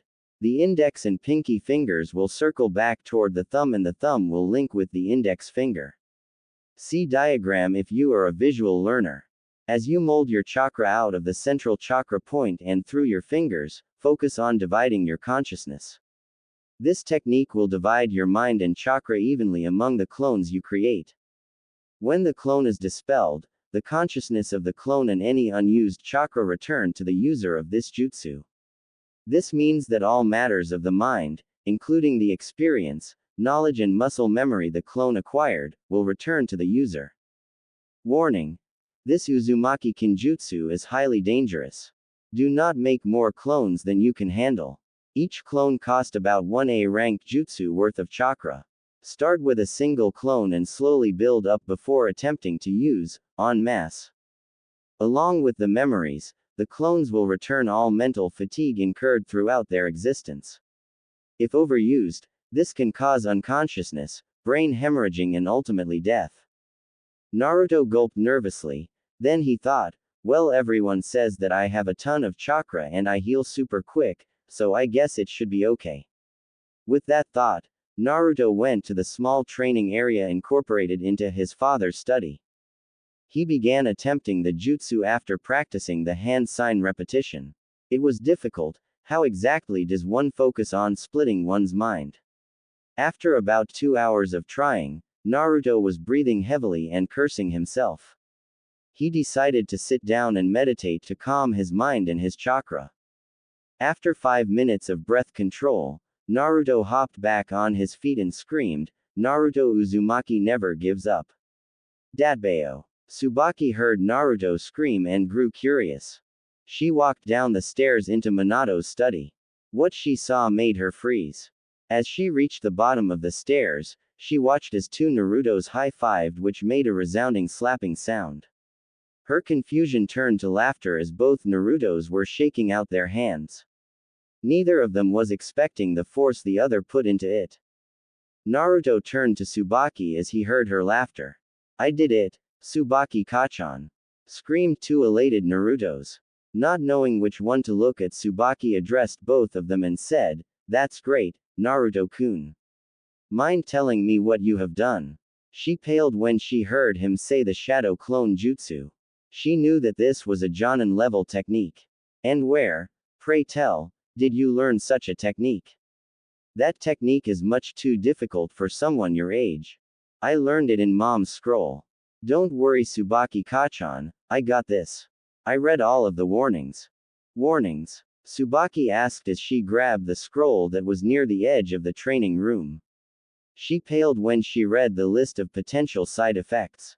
Naruto-kun, you should not be doing this jutsu. You could get severely hurt. Don't worry, Tsubaki-kachan. Everyone says I have tons of chakra and heal super fast. Even after making this clone, I don't feel tired at all. Hey, Tsubaki Bakken, will you take this clone far away, tell it a secret and then punch it hard for me? Why would I do that, Naruto-kun? That seems kind of dangerous and mean. Ah, come on Kachan. It is just a clone and I need to test something out. At this, the clone adopted a nervous look on its face and nodded at Tsubaki. Okay, fine Naruto-kun. Come on you. She giggled as she walked around the corner. She then told the clone her secret and then bonked it hard on the head, which transformed the Naruto into a puff of smoke. She walked back into the training room and looked amused as she took in Naruto. The boy was rubbing the top of his head and had a faraway look in his eyes for a second.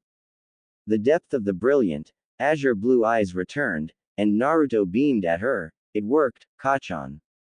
It really worked. You told me you love running your hands through my hair when I sleep. Oh, and I owe you a foot massage for doing this favor. Oh, okay, I guess. Tsubaki just shook her head in an amused fashion as she walked back up the stairs. Dinner is in 1 hour, young man, do not be late. 1 hour later, Naruto walked into the kitchen doorway. Tsunade looked up and greeted him before returning to her medical report. Hiya, Bakken, cried out Naruto as he took his seat next to Tsunade. She nodded, showing that she had heard him. Good evening, Bakken, said another Naruto as it sat down on the other side of Tsunade. Once again, with her attention focused on the report, she muttered, Hiya, brat. A third Naruto walked through the door, up to Tsunade and gave her a kiss on the cheek. Let's eat, Bakken, I am famished. This roused Tsunade from her report, and she looked up incredulously. Incredulity turned to shock as 2 of the Narutos popped out of existence. Naruto guffawed at the look on Tsunade's face. I got you good, Bakken, exclaimed Naruto with mirth in his voice as he fell out of his chair and started rolling on the floor while clutching his stomach. Tsunade couldn't believe it. She couldn't believe it at all. This brat, at roughly 8 years old, just casually used 2 Kage Bunshin to pull a prank on her. Naruto, how, when, were those Kage Bunshin? Naruto started recovering from his laughter as he stood up, looked at her and just said, yup, found my mom's scroll. The last entry from her said that anyone reading the scroll should first learn the Kage Bunshin, or otherwise learning everything would take too long. And before you say anything, Bakken, I know the risks. I started practicing it 3 hours ago and I can already make 2 clones. Incredulity returned to Tsunade's face. Brat, you're telling me you learned the shadow clone technique, a Jonin level jutsu, in under 3 hours? After a proud, yup, from Naruto, Tsunade just shook her head and smirked. Well, brat, I guess this means I can train you about, say, 3 times harder on Monday. Naruto's giggling and laughter ceased, and his face paled a bit. Then he shook himself out of it and said, bring it on, Bakken. You better give up on trying to make me give up. Datbeo.